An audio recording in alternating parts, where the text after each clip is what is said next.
ഒരുപാട് videos digital marketing ടൈമൊക്കെ അന്ന് കേൾക്കുന്നേ ഉള്ളൂ. ഗൂഗിൾ ഓട്ടോമാറ്റിക്കലി നമ്മൾ താഴത്തേക്ക് പുഷ് ചെയ്യും. ഒരുപാട് മിത്ത് നിലനിൽക്കുന്നുണ്ട്. SEO ഫീൽഡിന്റെ ഉള്ളിൽ തന്നെ ഒരുപാട് മിത്ത് നിൽക്കുന്നുണ്ട്. Welcome back guys, it's another episode of ecom show. ഇന്നുള്ളത് നമുക്ക് എക്സ്പേർട്ട് സീരീസ് ആണ്. We have Dileep with us. ഞാൻ ദിലീപിന്റെ കൂടെ ഒരു 3-3.5 വർഷമായിട്ട് വർക്ക് ചെയ്യുന്നുണ്ട്. എൻ്റെ ഇ-കൊമേഴ്സ് പ്രൊജക്റ്റിൽ SEO ചെയ്യുന്നത് ദിലീപാണ്. ദിലീപ് കോഴിക്കോട് വേറെ കുറച്ച് ക്ലയൻസ് ഉണ്ട്, അവരെ കാണാൻ വന്നപ്പോൾ നേരെ വന്ന് ഞങ്ങൾ പിടിച്ചിരുത്തി സീറ്റ് കൊടുത്ത്, ഹോട്ട് സീറ്റ് കൊടുത്ത്. അപ്പൊ ഇന്ന് ഗ്രില്ലിംഗ് സെഷൻ എന്ന് പറഞ്ഞു കഴിഞ്ഞാൽ നമ്മൾ ദിലീപിനെയാണ്. Dileep is a SEO specialist. He was working with blue സ്റ്റീക്കിന്റെ കൂടെ ആയിരുന്നു. ഇപ്പം ദിലീപ് ബ്ലൂ സ്റ്റീക്കിൽ റിസൈൻ ചെയ്തു. Now he is going freelance. പിന്നെ പ്രോബ്ലി ഒരു ഏജൻസിയിലേക്ക് എത്തുമെന്ന് വിചാരിക്കുക അല്ലേ? നോക്കാം. ഓക്കെ. SEO പെയ്ഡ് മാർക്കറ്റിംഗ് ഒന്നുമില്ലാതെ ലക്ഷങ്ങൾ ഡെയിലി ജനറേറ്റ് ചെയ്യുന്ന ഇ-കൊമേഴ്സ് ഫാഷൻ സ്റ്റോർ നിങ്ങൾ കേട്ടിട്ടുണ്ടോ? എന്നാൽ ഞങ്ങൾ കേട്ടിട്ടുണ്ട്. അത് ചെയ്യുന്നത് ഓർഗാനിക് മാർക്കറ്റിംഗ് അല്ലെങ്കിൽ കണ്ടന്റ് മാർക്കറ്റിംഗ് വഴിയാണ്. അത് ചെയ്തു കൊടുക്കുന്ന കമ്പനിയാണ് കൊളാബോ ഡിജിറ്റൽ എന്ന കൊച്ചിയിലെ കമ്പനി. അവരെ ഡീറ്റെയിൽസ് ഞങ്ങൾ ഡിസ്ക്രിപ്ഷനിൽ കൊടുക്കുന്നുണ്ട്. നിങ്ങൾക്ക് അവരെ കോൺടാക്ട് ചെയ്താൽ കൂടുതൽ ഡീറ്റെയിൽസ് കിട്ടും. ഇന്നത്തെ എപ്പിസോഡിന്റെ സ്പോൺസറും അവർ തന്നെയാണ്. Over to the episode. Let's start. Dileep, let's take it from your college days. School കഴിഞ്ഞു, കോളേജിലെത്തി. Okay, let's start from there. ആ ഒരു ജേർണി പറയും, എങ്ങനെയാണ് SEOയിലേക്ക് എത്തിയത്? ഞാൻ കോളേജ് കഴിഞ്ഞത് പട്ടാമ്പിയായിരുന്നു. കോളേജ് പഠിച്ചത് BSc ഫിസിക്സ് ആണ്. ഫിസിക്സ് സാധനമാണല്ലോ പഠിച്ചത്. ഫിസിക്സ് പഠിച്ചു. അതിനുശേഷം BSc ഫിസിക്സ് കഴിഞ്ഞ ആ സമയത്ത് ഈ പറഞ്ഞ പോലെ ആ സമയത്ത് നമ്മൾ മാർക്കറ്റിംഗ് ചെയ്യുന്നുണ്ട് കുറച്ചൊക്കെ. ഈ കോളേജിൽ പ്രോഗ്രാം ഇതൊക്കെ ആയിട്ട് അവിടുന്ന് സത്യം പറഞ്ഞ മാർക്കറ്റിംഗിൽ കുറച്ച് ഇൻട്രസ്റ്റ് വരുന്നത്. കോളേജ് ചെറിയ പ്രോഗ്രാംസ് ഒക്കെ ഉണ്ടാവല്ലോ. അല്ല, അപ്പൊ എനിക്കൊരു അവിടെ പിന്നെ എന്തുകൊണ്ട് physics, how did you land up in physics? Physics +2 കഴിഞ്ഞ ശേഷം നല്ല ഇൻട്രസ്റ്റ് ആയിട്ട് എടുത്ത് തന്നെയാണ്. +2 ഫിസിക്സ് ആണ്, ഡിഗ്രിക്ക് ഫിസിക്സ് എടുത്താണ്. പക്ഷെ അങ്ങനെ ആയിരുന്നില്ല, അത് പിന്നീട് മനസ്സിലായത്. അതങ്ങനെ തന്നെ, എല്ലാവരും അവസ്ഥ അങ്ങനെ തന്നെയാ. കോളേജിലെത്തിയ 2 കൊല്ലൊക്കെ കഴിയുമ്പോഴാണ് മനസ്സിലാവാതെ ഓ ഇത് എനിക്ക് പറഞ്ഞ പഴയ പണിയല്ലാന്ന്. അതെ, 3-ാം വർഷം നമ്മൾ എന്തെങ്കിലും റിയലൈസ് ചെയ്യുമല്ലോ, ഇതിപ്പോ എവിടേക്ക് എത്തുന്ന ഒരു ഐഡിയ ഇല്ല. നമുക്ക് ആ സമയത്ത് സ്കില്ല് ഉണ്ടായിരുന്നു. ഞാൻ മനസ്സിലാക്കിയ സ്കില്ല് ഈ പറഞ്ഞ ഒന്ന് മാർക്കറ്റിംഗിലും പിന്നെ ഓർഗനൈസേഷനില്ല, ചെറിയ ചെറിയ പരിപാടി സംഘടിപ്പിക്കാനും പിന്നെ അതിന്റെ മാർക്കറ്റിംഗും. അപ്പൊ കോളേജ് ഫെസ്റ്റുകളൊക്കെ കുറച്ച് ഇൻവോൾവ് ആയിരുന്നു. ഓക്കെ, അപ്പൊ ശേഷം അതിനുശേഷം ശരി ഓക്കെ MSc ഫിസിക്സ് നോക്കണം വിചാരിച്ചപ്പോ വേണ്ട MSc വേണ്ട, ശരി MBA എടുക്കാം. Usual journey. അല്ല, ഈ യൂഷ്വൽ ജേണി പറയുമ്പോ ഇത് ഈസിയസ്റ്റ് ജേണിയാണ്. അതായത് ജോലി ചെയ്യണ്ട, പിന്നെ ഡിഗ്രി കഴിഞ്ഞിട്ട് വേഗം പോയിട്ട് PG എടുക്കാം. അതാണ് എനിക്ക് പറഞ്ഞ പണി. എന്നാ പിന്നെ 2 കൊല്ലം കൂടി വെറുതെ നടക്കാലോ. ഓക്കെ, അപ്പൊ അങ്ങനെ ഇരുന്നില്ല. ഈ MSc ഫിസിക്സ് എടുത്തിട്ട് എന്തെന്നൊരു ചോദ്യം ഉണ്ടായിരുന്നു സത്യം പറഞ്ഞാൽ. ടീച്ചിങ് ആണ്, ഫുൾ ടീച്ചിങ് ആവേണ്ടി വരും, ഇല്ലെങ്കിൽ വേറെ ഫീൽഡ്സ് ഉണ്ട്. ബട്ട് അതിനെ കുറിച്ച് അത്രത്തോളം അവയർ ആയിരുന്നില്ല.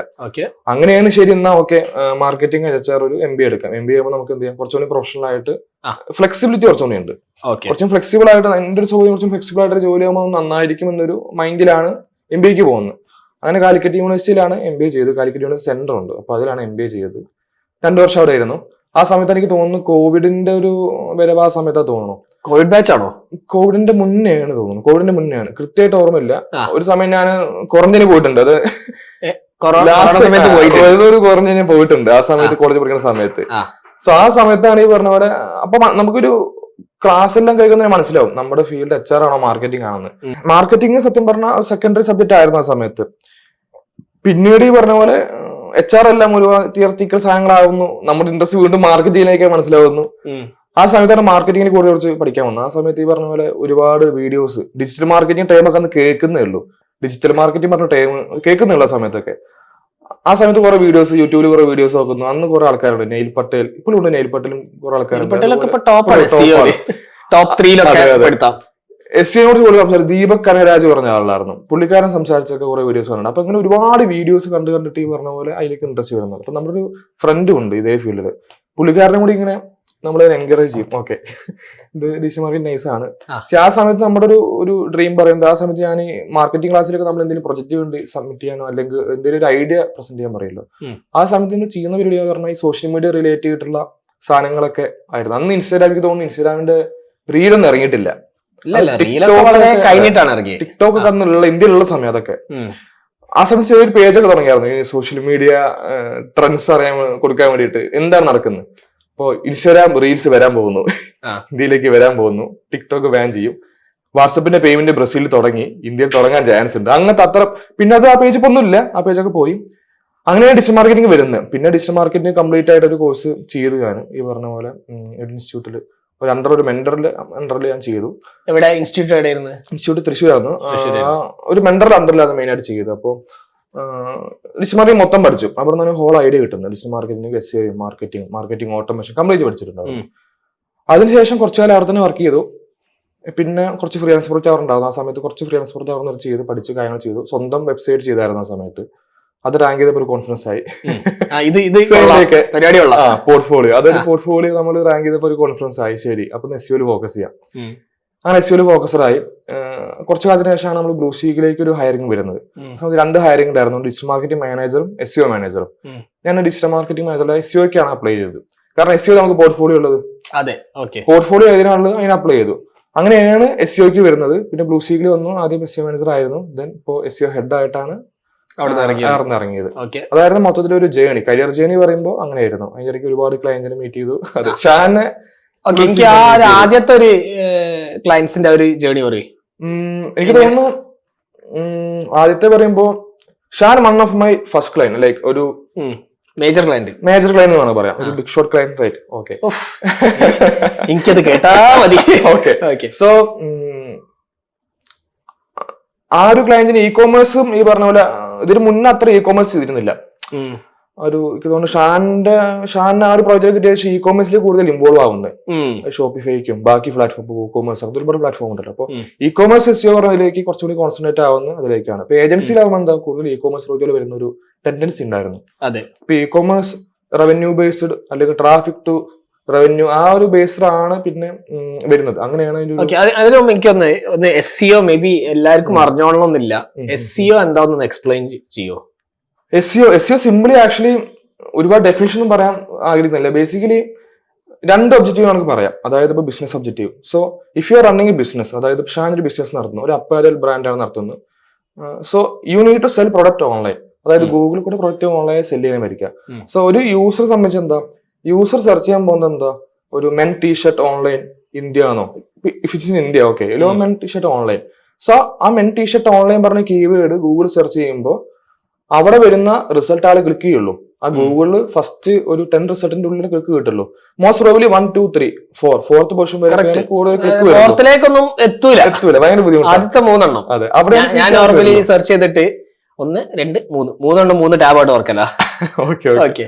അതായത് ഈ എന്താ പറയാ, പണ്ട് എന്തൊരു ചൊല്ലു പോലെ ഉണ്ടല്ലോ, അതായത് ഗൂഗിളിലെ 3rd പേജും 4th പേജാണ് സാധനങ്ങൾ ഒളിപ്പിക്കാൻ സാധനം. അപ്പൊ ഫസ്റ്റ് എത്തണം ബേസിക്കലി. അപ്പൊ നിങ്ങളുടെ യൂസർ വന്നിട്ട് നിങ്ങളുടെ വെബ്സൈറ്റ് മുകളിൽ കണ്ട് ക്ലിക്ക് ചെയ്താലാണ് നിങ്ങൾക്ക് അവിടെ ഒരു യൂസർ വരുന്നുള്ളൂ, ഇ-കോമേഴ്സ് പർച്ചേസ് നടക്കുള്ളൂ ഇൻ ടേംസ് ഓഫ് ഇ-കോമേഴ്സ്. അപ്പൊ എങ്ങനെ മുന്നിലേക്ക് എത്തിക്കാം, അതാണ് ബേസിക്കലി SEO. SEOയിൽ എങ്ങനെ ടോപ്പിലേക്ക് എത്തിക്കാം, അതായത് സെർച്ച് എഞ്ചിൻ റാങ്കിങ്ങിന്. ഈ പേജിനെ വിളിക്കുന്ന പേര് സെർപ്പ് എന്നാണ്, സെർച്ച് എഞ്ചിൻ റിസൾട്ട് പേജ് പറയും. അപ്പൊ സെർപ്പിൽ എങ്ങനെ ടോപ്പിലേക്ക് എത്തിക്കാം, അതിനാണ് നമ്മൾ SEO ചെയ്യുന്നത്. പക്ഷെ അതിന്റെ അകത്ത് മെയിൻ ആയിട്ട് ഗൂഗിൾ ആണ് പ്ലെയർ. ഗൂഗിളും നമ്മളും പ്ലെയർ ആണെന്ന് നമുക്ക് പറയാം.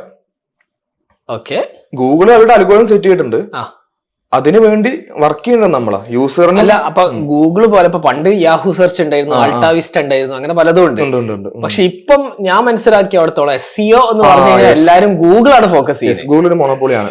എനിക്ക് ഞാൻ വിചാരിക്കുന്നത് അതൊരു 90% സെർച്ച് നടക്കുന്നത് ഗൂഗിളാണ്. മില്യൺസ് ഈ പറഞ്ഞ സെർച്ച് ഗൂഗിളിൽ ചെയ്ത് കഴിഞ്ഞാൽ ബാക്കി എല്ലായിടത്തും ഓക്കെ ആയി വരും. അങ്ങനെ പറയാൻ പറ്റില്ല. ഗൂഗിളിൽ ചെയ്ത അൽഗോരിതം ചെറിയ ഡിഫറൻസ് ഉണ്ട്. ഇപ്പൊ ഗൂഗിളിന്റെ അൽഗോരിതം ബിങ്ങിന്റെ അൽഗോരിതം ചെറിയ ഡിഫറൻസ് ഉണ്ട്. അതായത് നമ്മുടെ ഒരു ആർട്ടിക്കിൾ ഗൂഗിൾ റാങ്ക് ചെയ്യുന്നത് ഫസ്റ്റ് വെച്ചിട്ട് ബിങ്ങിൽ റാങ്ക് ചെയ്യണമെന്നില്ല ഫസ്റ്റില്. അപ്പൊ അൽഗോരിതംസ് ഡിഫറെന്റ് ആണ്. എല്ലാ search engine algorithm difference. But most probably ഒരു കോമൺ പാറ്റേൺ ഉണ്ടായിരിക്കും. ബേസിക്കലി നമ്മൾ അവരുടെ സൈഡിൽ നിന്ന് ആലോചിക്കുമ്പോൾ ഗൂഗിൾ പറഞ്ഞ ഒരു സെർച്ച് എഞ്ചിൻ ആണ് ഗൂഗിൾ, അല്ലെ?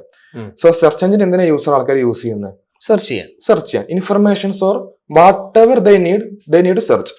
അപ്പൊ അവിടെ കാണിക്കുന്ന റിസൾട്ട് എന്തായിരിക്കും? അവർക്ക് റെലവെന്റ് ആയിരിക്കണം, ആ യൂസർക്ക് റെലവെന്റ് ആയിരിക്കണം, അതുപോലെ കുറച്ച് അതോറിറ്റേറ്റീവ് ആയിരിക്കണം, അതായത് ബെസ്റ്റ് റിസൾട്ട് ആയിരിക്കണം അവിടെ കാണിക്കേണ്ടത്. അതാണ് ഗൂഗിളിന്റെ ജോലി. അതായത് സെർച്ച് ചെയ്യുന്നതാണ് ഏറ്റവും ബെസ്റ്റ് സൊല്യൂഷൻ കൊടുക്കുക. അതെ, ഒരു പ്രോബ്ലം ആയിരിക്കും ആള് സെർച്ച് ചെയ്യുന്നത്. അപ്പൊ ഗൂഗിളിന്റെ ജോലി പറയുന്നത് നല്ലൊരു സൊല്യൂഷൻ കൊടുക്കുക, ഏറ്റവും ആപ്റ്റ് ആയിട്ടുള്ള ഒരു സൊല്യൂഷൻ കൊടുക്കുക. അപ്പൊ ആ സൊല്യൂഷനിലേക്ക് എന്താണ് അവിടെയാണ് നമ്മൾ വർക്ക് ചെയ്യുന്നത്. അപ്പൊ നമ്മൾ എന്ത് ചെയ്യണം? ആ ഒരു ക്വാളിറ്റി ബേസ്ഡ് ആയിരിക്കണം വർക്ക് ചെയ്യേണ്ടത്. ഗൂഗിൾ പറയുന്ന ഒരു ഗൈഡ് ലൈൻസ് ഉണ്ട് എങ്ങനെയാണ് ഈ ക്വാളിറ്റി എങ്ങനെയാണ് കീപ്പ് ചെയ്യേണ്ടത്. സോ നമ്മൾ നമ്മുടെ യൂസറെയും കൺസിഡർ ചെയ്യണം, അതുപോലെ ഗൂഗിൾ അൽഗോരിതത്തിനെയും കൺസിഡർ ചെയ്യണം. അങ്ങനെയാണ് ഇതിന്റെ ഒരു വർക്കിംഗ്. ചോദിക്കട്ടെ, ഗൂഗിൾ അൽഗോരിതത്തിനെ കൺസിഡർ ചെയ്യുന്നതിനേക്കാളും പകരം നമ്മൾ യൂസറെ മാത്രം കൺസിഡർ ചെയ്ത ബേസിക്കലി അല്ലേ, യൂസറെ മാത്രം ഫോക്കസ് ചെയ്തിട്ട് അത് ചെയ്തു കഴിഞ്ഞാൽ ഓട്ടോമാറ്റിക്കലി അൽഗോരിതം അത് പിക്ക് ചെയ്യൂലേ? കാരണം അൾട്ടിമേറ്റ്ലി ഗൂഗിളിന് വേണ്ടത് മാക്സിമം ആൾക്കാര് നമ്മളെ സെർച്ചിലൂടെ ഇവിടെ എത്തണം അല്ലേ? ഓക്കെ, സോ നമ്മൾ കാരൻ ക്യൂറിന് വേണ്ടിട്ട് നമ്മൾ SEO തുടങ്ങി, ഒരു മേജർ SEO. അതിന് മുമ്പുള്ള ടൈപ്പ് ഓഫ് ക്ലയൻസ് എന്തൊക്കെയായിരുന്നു? അതിന് മുന്നേ അധികം ഒരു B2B ടൈപ്പ് ലിങ്ക് അങ്ങനത്തെ ടൈപ്പ് ക്ലയൻസ് ആയിരുന്നു. ഒരു ഇതപ്പെട്ട ബിസിനസ് സൈറ്റുകൾ ഉണ്ടല്ലോ, B2B ആയിരുന്നു. ഡയറക്റ്റ് ബിസിനസ് സൈറ്റുകൾ, ഇപ്പോൾ ഏജൻസി ബിസിനസ്സുകളുണ്ട്, അങ്ങനത്തെ B2B കസ്റ്റമേഴ്സിന്. അപ്പൊ അവിടെ കീവേഡ്സ് എന്തായിരിക്കും? മോസ്റ്റ് പ്രോബബ്ലി ഇപ്പോൾ ഡിജിറ്റൽ മാർക്കറ്റിംഗ് ഏജൻസി ആണെങ്കിൽ ഡിജിറ്റൽ മാർക്കറ്റിംഗ് ഏജൻസി എന്താ ലൊക്കേഷൻ, റൈറ്റ്? അല്ലെങ്കിൽ സോഷ്യൽ മീഡിയ ഏജൻസി എന്താ ലൊക്കേഷൻ, അങ്ങനത്തെ ഒരു കീവേഡ്സ് ആയിരിക്കും. അതായത് social media agency Kerala for example. Yes. പിന്നെ എഡ്യൂക്കേഷൻ ഇൻസ്റ്റിറ്റ്യൂഷൻസ് ഉണ്ടായിരുന്നു. അപ്പൊ അവിടെ ഓരോ എന്ത് കോഴ്സാണ് കൊടുക്കുന്നത് ആ കീവേഡ്സ്, അപ്പൊ അതിനായിരിക്കും നമ്മൾ ടാർഗറ്റ് ചെയ്യുന്നത്. അതിനായിരിക്കും നമ്മൾ ആ ഒരു പേജ് ഒപ്റ്റിമൈസ് ചെയ്യാന്ന് പറയാം. അപ്പൊ വെബ്സൈറ്റ് ഒപ്റ്റിമൈസ് ചെയ്യാണ് ബേസിക്കലി നമ്മൾ നമ്മുടെ യൂസർക്കും ഗൂഗിളിനും വേണ്ടി ഒപ്റ്റിമൈസ് ചെയ്യുന്നത്. പലപ്പോഴും ആൾക്കാർ മറന്നു പോകുന്ന കേസ്, ഇപ്പൊ SEO പഠിച്ചുകൊണ്ടിരിക്കുന്ന ഒരാൾ മറന്നു പോകുന്ന കേസ്, പലപ്പോഴും ഇവരിത് ഗൂഗിളിന് വേണ്ടി മാത്രം ഒപ്റ്റിമൈസ് ചെയ്യുന്നു. ഇല്ലെങ്കിൽ ഇവര് കാണുന്ന കുറെ ടിപ്പ് ആൻഡ് ട്രിക്സ് ഉണ്ട്, ആ ട്രിക്സ് വെച്ചിട്ട് ഒപ്റ്റിമൈസ് ചെയ്യുന്നു. യൂസറെ മറന്നു പോകുന്ന ഒരു കാര്യം പലപ്പോഴും കണ്ടിട്ടുണ്ട്. ഇപ്പൊ പുതിയൊരാൾ ഇറങ്ങി ഇൻഡസ്ട്രിക്ക് വരുമ്പോൾ ശ്രദ്ധിച്ചുള്ള കാര്യമാണ്, അവര് ടെക്നിക്കൽ ആസ്പെക്ട് ഭയങ്കരമായി നോക്കുന്നു, ആ യൂസറെ വിട്ടുപോകുന്നു.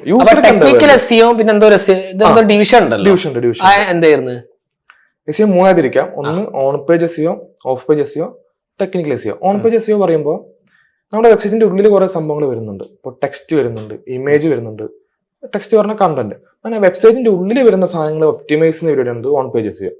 SEOയ്ക്ക് വേണ്ടി റാങ്ക് ചെയ്യാൻ വേണ്ടി വെബ്സൈറ്റിന്റെ ഉള്ളിൽ വരുന്ന എലമെന്റ്സ് ഒപ്റ്റിമൈസ് ചെയ്യുന്ന പരിപാടിയാണ് ഓൺ പേജ് SEO.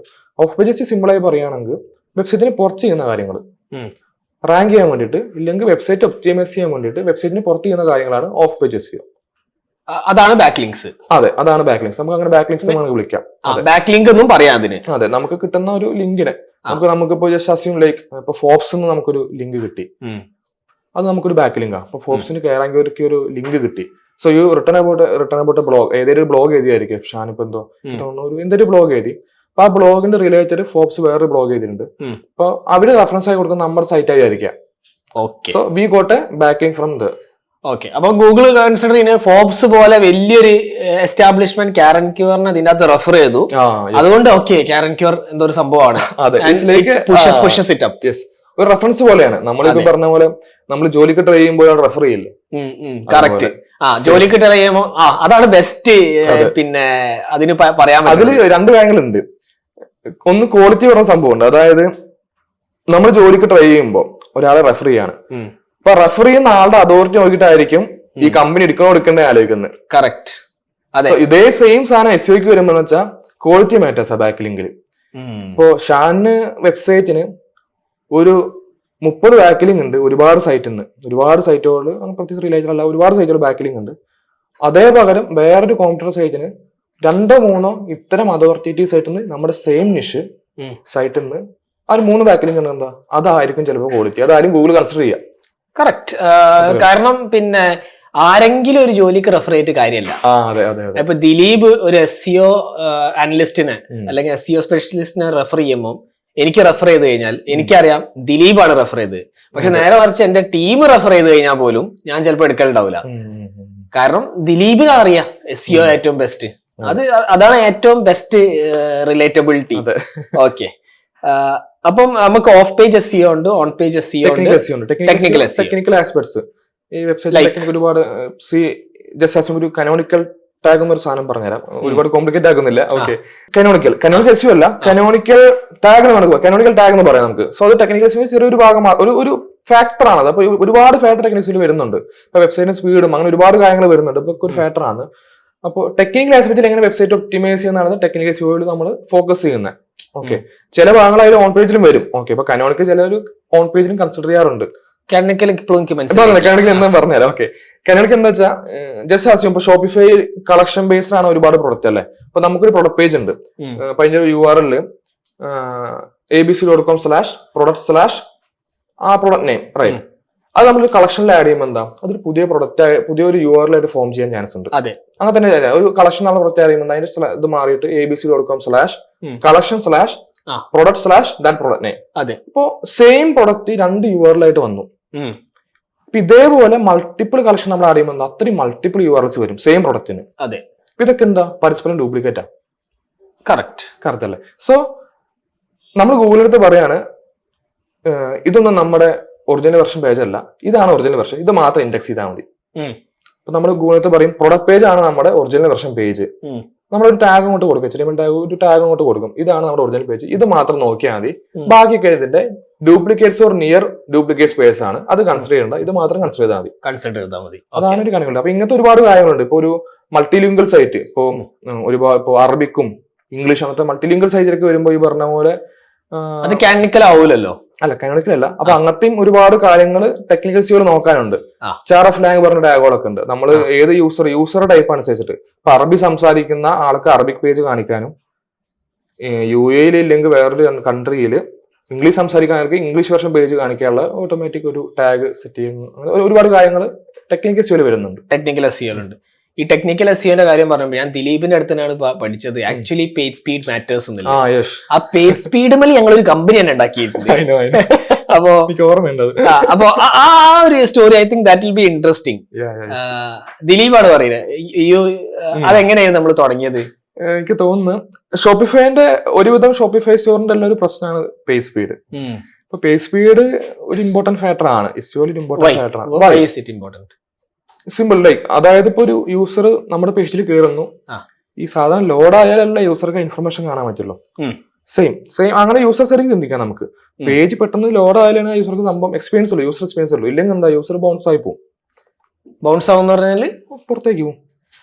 അതായത് പിന്നെ ഒരു യൂസർ വരുന്നു, സെർച്ച് ചെയ്യുന്നു, നമ്മളെ സെർച്ച് റാങ്കിൽ കാണുന്നു, നമ്മളെ പേജിലേക്ക് എത്തുന്നു. പിന്നെ അവിടെ സമയം എടുത്തു കഴിഞ്ഞാൽ ബേസിക്കലി കസ്റ്റമേഴ്സിനൊന്നും അറ്റൻഷൻ സ്പാൻ ഇല്ല. അവർക്ക് എത്രയും പെട്ടെന്ന് സാധനം കിട്ടുമോ അത്രയും ഈസി. അപ്പൊ അതുകൊണ്ടാണ് പേജ് സ്പീഡ് മാറ്റേഴ്സ്. അപ്പൊ ഗൂഗിളും അത് അതിന്റെ ക്വാളിറ്റി ഒരു ഇതായിട്ടാണ് കാണുന്നത്. സ്പീഡ് വലിയൊരു ഫാക്ടർ ആയിട്ടാണ് കാണുന്നത്. അപ്പൊ ഗൂഗിളിന് എന്താ ആവശ്യം? യൂസർക്ക് കറക്റ്റ് ഇൻഫർമേഷൻ പെട്ടെന്ന് കൊടുക്കണം. ഇതെന്താ പെട്ടെന്ന് കൊടുത്തില്ലെങ്കിൽ എന്താ അതൊരു പ്രശ്നമാണ്. ഈ പറഞ്ഞ അത്ര കണ്ടന്റ് ആയിട്ട് പേജ് സ്പീഡ് ഇല്ലെങ്കിൽ അതൊരു പ്രശ്നമാണ്. അതെ. അപ്പൊ ഗൂഗിൾ ഓട്ടോമാറ്റിക്കലി നമ്മൾ താഴത്തേക്ക് പുഷ് ചെയ്യാൻ ചാൻസ് ഉണ്ട്. കാരണം ഈ അൽഗോരിതം ആർക്കും അറിയില്ല. പക്ഷെ വളരെ നല്ലതാണ്. കസ്റ്റമർക്ക് അതിന്റെ ആൻസർ കിട്ടണം. ആൻസർ കിട്ടി അത് ഗൂഗിൾ കൊടുത്തു കഴിഞ്ഞിട്ടും പിന്നെ സമയത്തിന് ആ ആൻസർ കിട്ടണില്ലെങ്കിൽ ഗൂഗിൾ ചിന്തിക്കുന്ന ഓക്കെ ആ യൂസർക്ക് എക്സ്പീരിയൻസ് ഇല്ല. സോ അത് യൂസർ എക്സ്പീരിയൻസ് പോയി കഴിഞ്ഞാൽ ഗൂഗിളിന്റെ അതിന്റെ അകത്ത് ആ യൂസർ എക്സ്പീരിയൻസ് പോയി കഴിഞ്ഞാൽ ഗൂഗിൾ ചിന്തിക്കുന്നത് ഈ കസ്റ്റമർക്ക് നമുക്ക് ഇൻഫർമേഷൻ കൊടുക്കാൻ. അപ്പൊ automatic customer drop off search ചെയ്തിട്ടൊന്നും ഒരു കാര്യമില്ല. Let me talk to someone. അപ്പം ഗൂഗിളിലേക്ക് കസ്റ്റമർ വരൂല. അപ്പൊ ഗൂഗിളിന് അവിടെ ചിന്തിക്കുമ്പോൾ ഗൂഗിൾ അങ്ങനെ ചിന്തിക്കാം. സിമ്പിൾ ആയിട്ട് നോർമലി ഒരു ബിസിനസ് ചിന്തിക്കുന്ന പോലെ ചിന്തിച്ചാൽ മതി. അതെ, നമ്മൾ എപ്പോഴും ശ്രദ്ധിക്കേണ്ട കാര്യം നമ്മളൊന്ന് യൂസേഴ്സ് ഇരുന്ന് പിന്നെ ഗൂഗിളിന്റെ ബിസിനസ് സൈഡും ചിന്തിച്ചാൽ മതി. ഇത്രേ ഉള്ളൂ. അതിൽ സോൾവ് ചെയ്യുന്ന പ്രശ്നം SEO. ഇപ്പൊ SEO ഭയങ്കരമായിട്ട് കോംപ്ലിക്കേറ്റഡ് ആയി കാണുന്നുണ്ട് പലരും. ഞാനീ പറഞ്ഞ ടെക്നിക്കൽ SEOക്ക് അധികം പോകുന്നത് എന്താ വെച്ചാൽ കോംപ്ലിക്കേറ്റഡ് ആയി കാണും ഇങ്ങനെ നമ്മൾ ഈ ഒരുപാട് പേരൊക്കെ പറയുമ്പോൾ. സോ അതിന്റെ ഒരു ആവശ്യമില്ല. ബേസിക്കലി നമ്മുടെ യൂസർക്ക് എന്താണ് വേണ്ടത് ആദ്യം നമ്മൾ ചിന്തിക്കാം. നമ്മുടെ യൂസർ എവിടെയുള്ളത്, യൂസർക്ക് എന്താ വേണ്ടത് നമ്മൾ ആദ്യം ചിന്തിക്കാം. Best experience for the customer. Simple ആയി പറഞ്ഞു കഴിഞ്ഞാൽ അത് ഗൂഗിളിലും ബെസ്റ്റ് എക്സ്പീരിയൻസ് ആയി മാറും. അപ്പൊ നമ്മൾ ആക്ച്വലി അത് ഞാൻ മനസ്സിലാക്കിയ അന്ന് പേജ് സ്പീഡ് ഇത്ര ഇമ്പോർട്ടന്റ് ആയ ഞങ്ങൾ എന്ത് ചെയ്തു, നമ്മളെ കസ്റ്റമർക്ക് നമ്മളത് സോൾവ് ചെയ്തു. അപ്പം നമ്മൾ ഗ്യാരണ്ടി നമ്മളെ വെബ്സൈറ്റ് നമ്മളത് സോൾവ് ചെയ്തു. അപ്പോഴേ ഇത് ഒരാൾക്ക് ഈ പ്രശ്നം ഉണ്ടെങ്കിൽ ഇത് എല്ലാവർക്കും ഉണ്ടല്ലോ. അങ്ങനെ നമ്മൾ അത് ഒരു ആപ്പിലേക്ക് കൺവേർട്ട് ചെയ്ത് and then we solve that app to everyone. ഇപ്പോഴും റൺ ചെയ്യുന്നുണ്ട് ആ ആപ്പ്. സോ അങ്ങനെയാണ് ഞങ്ങൾ ആക്ച്വലി ഞങ്ങളെ ആപ്പ് ഷോപ്പിഫൈ ആപ്പ് ജേർണി. എനിക്ക് ഓർമ്മയുണ്ട് ആ സമയത്ത് ഞാൻ ഷാൻഡും വർക്ക് ചെയ്യുന്നുണ്ട്. അപ്പൊ കറക്റ്റ് നമ്മൾ അതിൽ ഇംപ്ലിമെന്റ് ചെയ്തിട്ടാണ് നമ്മൾ ഇതിലേക്ക് വരുന്നത്, ആ ഒരു ഐഡിയക്ക്. അത് നമ്മൾ പ്രോബ്ലം കണ്ടുപിടിച്ചു. അതായത് നമ്മൾ എന്ത് ആപ്പ് ബിൽഡ് ചെയ്യണം, actually there should be A problem. ഇല്ലാത്ത പ്രോബ്ലത്തിന് ഒരിക്കലും ആപ്പ് ബിൽഡ് ചെയ്യരുത്. പ്രോബ്ലം നമ്മൾ സോൾവ് ചെയ്തു, എന്നിട്ട് ആ സൊല്യൂഷൻ എടുത്തിട്ട് എല്ലാവർക്കും കൊടുത്തു, ഡിസ്ട്രിബ്യൂട്ട് ചെയ്തു. ഓക്കെ, അങ്ങനെയാണ് കേട്ടോ ആക്ച്വലി എന്റെ ആപ്പ് ജേർണി തുടങ്ങിയ, ഷോപ്പിഫൈ ആപ്പ് ജേർണി. അപ്പൊ അതിൽ വലിയൊരു പങ്ക് ദിലീപിനും ബ്ലൂ സ്റ്റീക്കിനും ഉണ്ട്. Okay, so now coming back to e-commerce SEO, specifically e-commerce SEO. e-commerce SEO-ല് എന്തൊക്കെയാണ് നമ്മൾ നോക്കേണ്ടത് ആക്ച്വലി? കാരണം ഞാൻ ഇപ്പൊ മനസ്സിലാക്കിയെടുത്തോളം there is a lot of D2C companies. D2C companies കുറെ ഉണ്ട് നമ്മളെ കേരളത്തിന്. പ്രശ്നം എന്താ പറഞ്ഞു കഴിഞ്ഞാൽ ഇവരൊക്കെ പെർഫോമൻസ് മാർക്കറ്റിംഗ് ചെയ്യുന്നത്. പെർഫോമൻസ് മാർക്കറ്റിംഗ് ചെയ്ത് കഴിഞ്ഞാൽ അപ്പം തന്നെ അവർക്ക് റിസൾട്ട് കിട്ടും. അതായത് 1 ഇട്ടാൽ 3 കിട്ടും, അല്ലെങ്കിൽ 1 ഇട്ട് കഴിഞ്ഞാൽ ഒരു 4 ഉറുപ്പിന്റെ സെയിൽ കിട്ടും, അതായത് 100 ഇട്ട് കഴിഞ്ഞാൽ 400 ഉറുപ്പിന്റെ സെയിൽ കിട്ടും. ഇതെല്ലാവർക്കും അറിയാം, പക്ഷെ എല്ലാവർക്കും വേണ്ട സെയിലാ. പക്ഷെ നമ്മൾ ഓൾറെഡി ക്രാക്ക് ചെയ്തതാണ്. So what is the relevance of, എന്തിനാണ് SEO നമ്മൾ ചെയ്യുന്നത്?